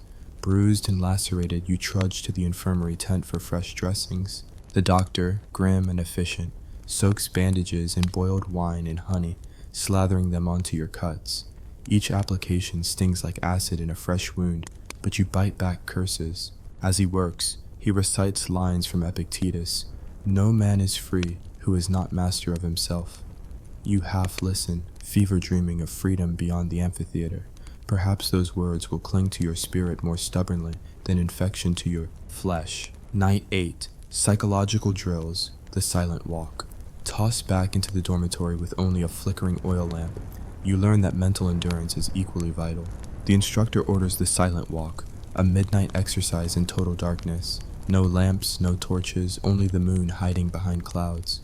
With your fellows draped in cloaks, you file into a stone corridor. A bell tolls once, then again, and you prowl forward, senses straining.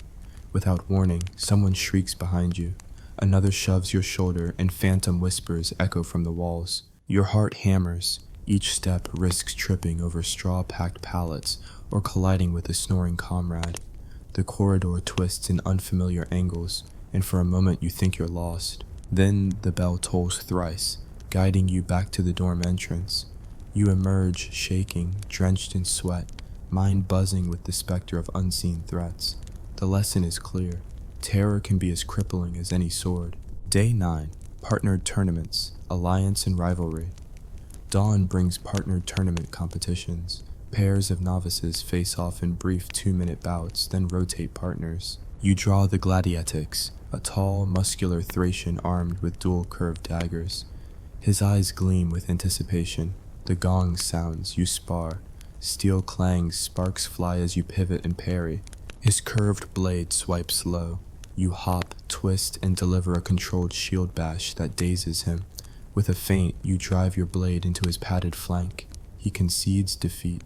He clasps your arm in respect, and you realize that alliances here form as quickly as enmities. Over the hour, you fight 3 more opponents.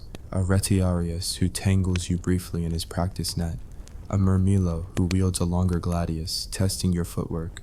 And another novice who counters your desperation, thrusts with disciplined parries. You finish with 2 wins, 2 losses, honorable, they say. The instructor nods. Balanced skill and humility. Worthy. Lunch. Shared triumphs and goat's cheese. Victorious pairs share goat's cheese and bread as a small reward. The creamy curd feels decadent, each bite a fleeting reprieve from the daily grind. You swap stories with your Thracian partner. He lost a match by a hair's breadth, then won by exploiting a moment's hesitation. You laugh at the absurdity. One instant decides life or death, or at least victory, or another round of drills. Mid-afternoon. Aggression channeling. The cage encounter. In the afternoon session, you learn to channel rage without letting it consume you. The instructor presents the cage encounter. Each novice enters a small, barely 8 by 8 foot enclosure that holds a tethered boar's sow. The twist, no weapons, only bare fists and shields. The boar charges, tusks snapping inches from your shins. You tighten your shield grip, jab at its flank, and fend it off until the instructor calls time. You emerge with torn sandals, a bleeding shin, and pounding adrenaline. You've stared real fury in the face and walked away. Your guard hand quivers, but you feel a spark of confidence. You can survive more than just human aggression. Evening, the Lanista's council, fate.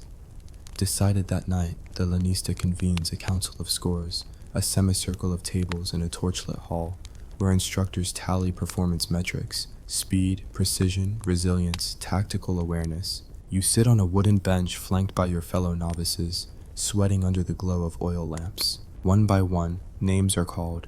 Approved for basket duty. Novices sent to clean the arena floor. Approved for beast war. Bestiary hopefuls. Approved for public debut. The chosen few bound for the Colosseum at first light. Your heart hammers when your name is announced under approved for public debut, the ultimate selection. You exhale, disbelief and elation in equal measure. Night. 9. Preparations for debut. Back in the dorm, you're handed the official gladiator's tunic, brightly dyed and emblazoned with the ludus emblem, and a gleaming gladius forged for spectacle. You run a hand over the metal, smooth, deadly, and at this moment, strangely comforting. You practice a few guard stances in the flickering lamp, imagining the roar of the crowd. Sleep eludes you. Adrenaline surges through your veins like wine.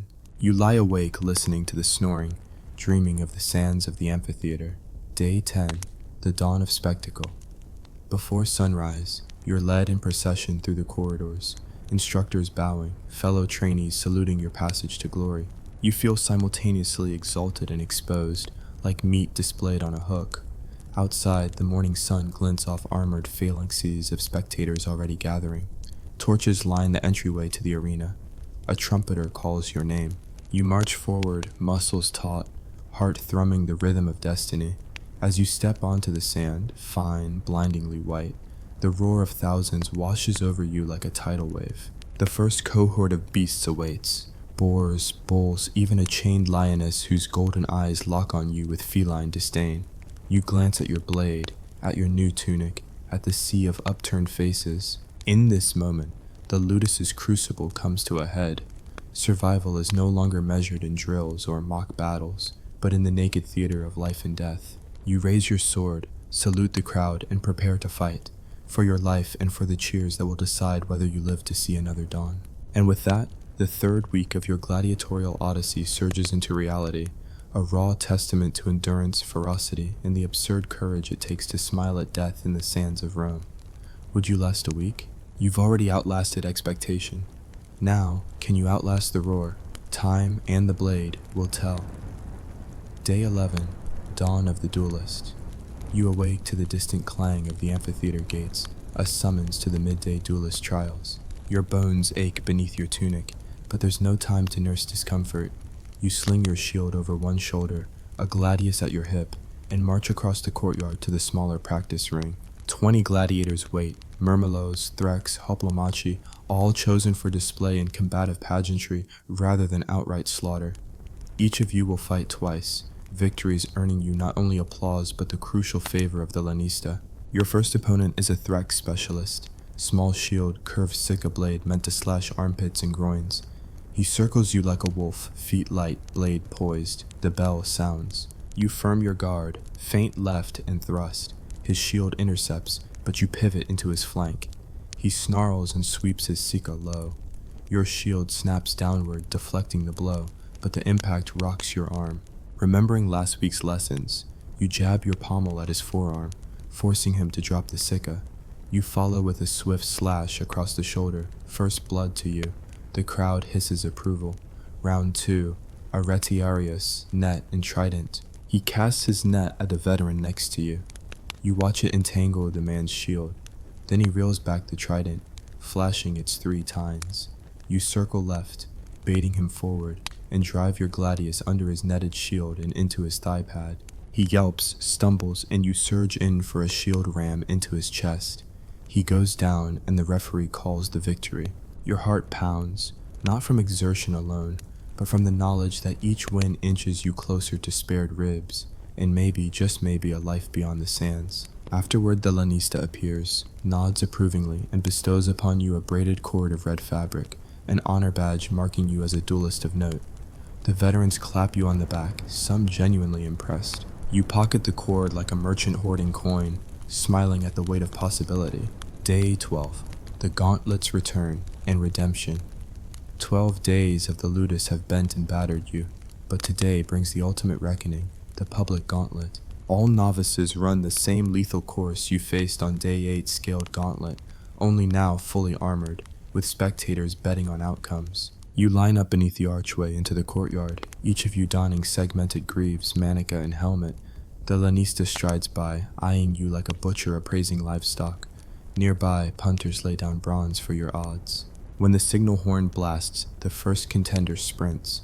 You watch his stumble at Station 2, nets pulling his armor askew, a veteran's curved blade nicking his elbow. His collapse draws a collective gasp, then your moment arrives. You launch into the gauntlet, trident nets whipping past, curved swords slicing the air, clubs thundering against your shield. Each station feels like a lifetime. Dodge, weave, strike, and move on. Your gladius arcs in smooth, practiced motions. Your shield deflects each furious blow. At the last station, you grapple the heftiest club, Press it into your forearms and sprint for the finish line. A roar rises as you emerge unscathed, dust flying around your boots. The lanista claps once, a rare gesture of approval, and the crowd's cheer washes over you like warm water. You exhale, chest heaving, heart singing. You've mastered a course that bent lesser novices to their knees. Day 13, the Brotherhood of Blood. By day 13, the barricades between novices and veterans have thinned. You spend the morning sparring with your Thracian and Spaniard comrades, honing shared tactics, combined shield formations, cross-blocking feints, and synchronized attacks. Under a hot sun, sweat and laughter mingle. For a fleeting moment, the barbarians of the ring become brothers in arms, each of you marked by scars and survival. You know this alliance is temporary. Soon you'll each fight under the roar of crowds, but in these drills, you taste solidarity. Lunch is served in the open-air mess. Fresh goat cheese and bread, a culinary luxury compared to week one's moldy gruel. You savor each bite, passing the cheese to your comrades in silent tribute to the day's successes. Stories flow. The Spaniard recalls his childhood in Hispania, believing he was clever enough to outthink Roman tactics. The Thracian swears he was born swinging an axe and still prefers it. You laugh, knowing tomorrow you'll tighten grips on steel, not axes. But you hold on to this moment of ease. Afternoon, the Beast Hunt tonight's event, an exhibition Beast Hunt in the arena. You're part of a small cadre sent in lightly armed, only gladi and shields, to confront 2 wounded boars and a caged leopard prowling a simulated forest floor. The lanista hopes to entertain the crowd with gladiators battling animals without losing life or limb. You enter via the familiar corridor, sand crunching under sandals. Torches flicker, revealing uprooted trees and twisting vines. The boars charge first, tusks glinting in torchlight. You brace behind your shield, jamming the boar's charge off course, then thrust your gladius into its flank. A partner delivers the coup de grace. Next comes the leopard, agile, silent, a king among predators. You keep your shield high as it leaps, its claws shredding the boss. You sidestep, slice at its haunch, drawing blood from both sides. The crowd hisses at each near miss. Finally, a veteran veterinizes the final strike, a precise thrust as the beast lunges. It collapses and the arena erupts. You feel a surge of triumph and relief. Today you bested savagery itself, proving steel can conquer fang. Day 14, the last stand preparation. 2 weeks plus a day, you've nearly completed your crucible. Day 14 is all about preparation for tomorrow's final last stand. A multi-opponent free-for-all where you and 6 fellow final candidates enter the ring against each other. The last man standing earns freedom from routine matches, a chance to fight under the lanista's banner and negotiate better pay or even a top-tier contract.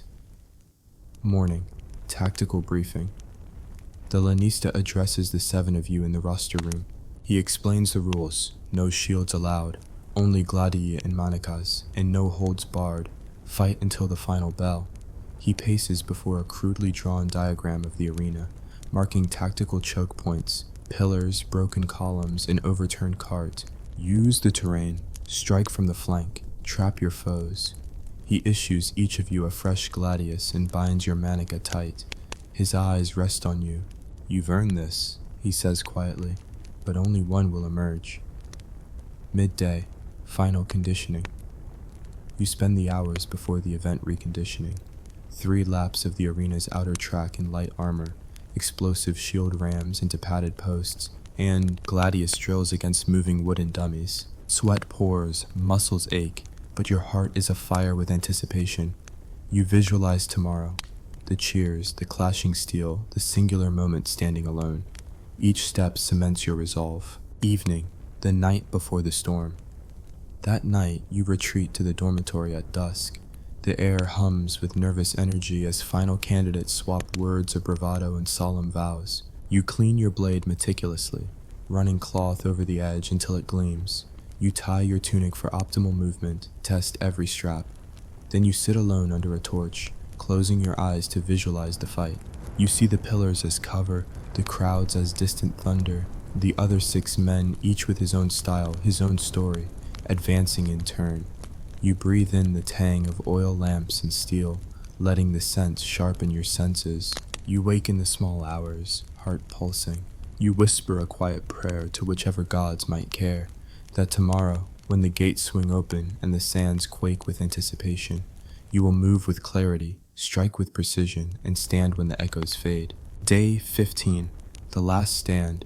Pre-dawn, the lanista himself leads you down the torchlit corridor into the main arena. The air is electric. The full throng of spectators waits, torches blazing. A herald calls your name. One by one, the 7 finalists step onto the sand. No shields, only gladii and manicas. The bell rings, a sonorous clang that reverberates across every rib and every mind. Immediately, you dash to the nearest pillar, sliding behind its worn marble. From the corner of your eye, you see the Spaniard grapple with the Thracian, steel sliding, sinew straining. To your left, the Gaul charges the Retiarius, knocking him off balance with a manica strike. You bide your time, heart thudding. Your moment comes. The Gaul disengages, staggering backward. You rush in, step into his blind spot, and deliver a precise upward thrust to his thigh pad. He staggers on one knee. You follow with a downward strike to his shoulder, enough to sap his strength, and watch him slump, first man down. The crowd cheers, a roar that almost drowns out your own ragged breathing. You advance, gladius at the ready, toward the next combatants. The Spaniard stands, blade raised. The Retiarius glares, trident ready. They tussle in close quarters. You circle, waiting. A stray steel clash sends sparks flying as the Spaniard's curved blade scrapes the trident shaft. Realizing your chance, you slide in, gladius flashing. A quick slash deflects the Retiarius trident, then you thrust into his exposed ribs. He gasps, topples, second down. Now, 3 remain. You, the Spaniard, and the last finalist, a nimble German with a piercing gaze. The Spaniard and German spar, testing each other. You stay hidden, shielding your wind, muscles coiled like springs.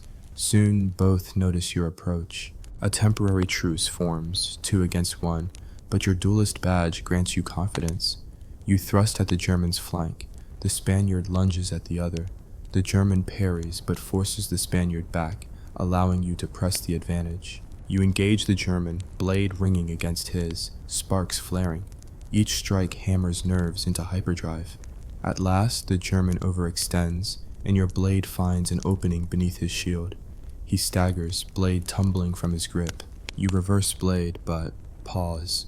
Honor demands a final salute. He nods, chest heaving, and you help him to his feet, then step back. The Spaniard and German share a glance, and in that moment, you realize your victory has been forged by discipline and restraint, not mere brutality. The final bell tolls. Silence falls before the crowd erupts in ecstatic approval. The lanista strides forward, placing a wreath upon your helmet. You are the last man standing, the champion of novices, the new face of the ludus. Your trials have ended, your legend begins. Epilogue, from sand to legend. That night, you dine in a private tent with the lanista, the bestiarii, and veteran champions. Ale flows, tales of survival are retold, and your name is spoken with reverence. The lanista offers you a contract, favorable terms, a monthly retainer, and a choice of fights in the greater arena, perhaps even the Colosseum itself. You accept, knowing that tomorrow, and countless tomorrows after, you will stand under the sun, steel in hand, the roar of crowds in your ears, a testament to the crucible you endured. Would you last a week in a Roman gladiator school? By the time you crossed the sands as champion of the ludus's novices, you transcended survival. You'd molded your fear into steel, your pain into precision, and your heart into the roar of triumph. In the end, you didn't just last. You stood alone at the summit, the last man in the ring, a living legend forged by iron and blood.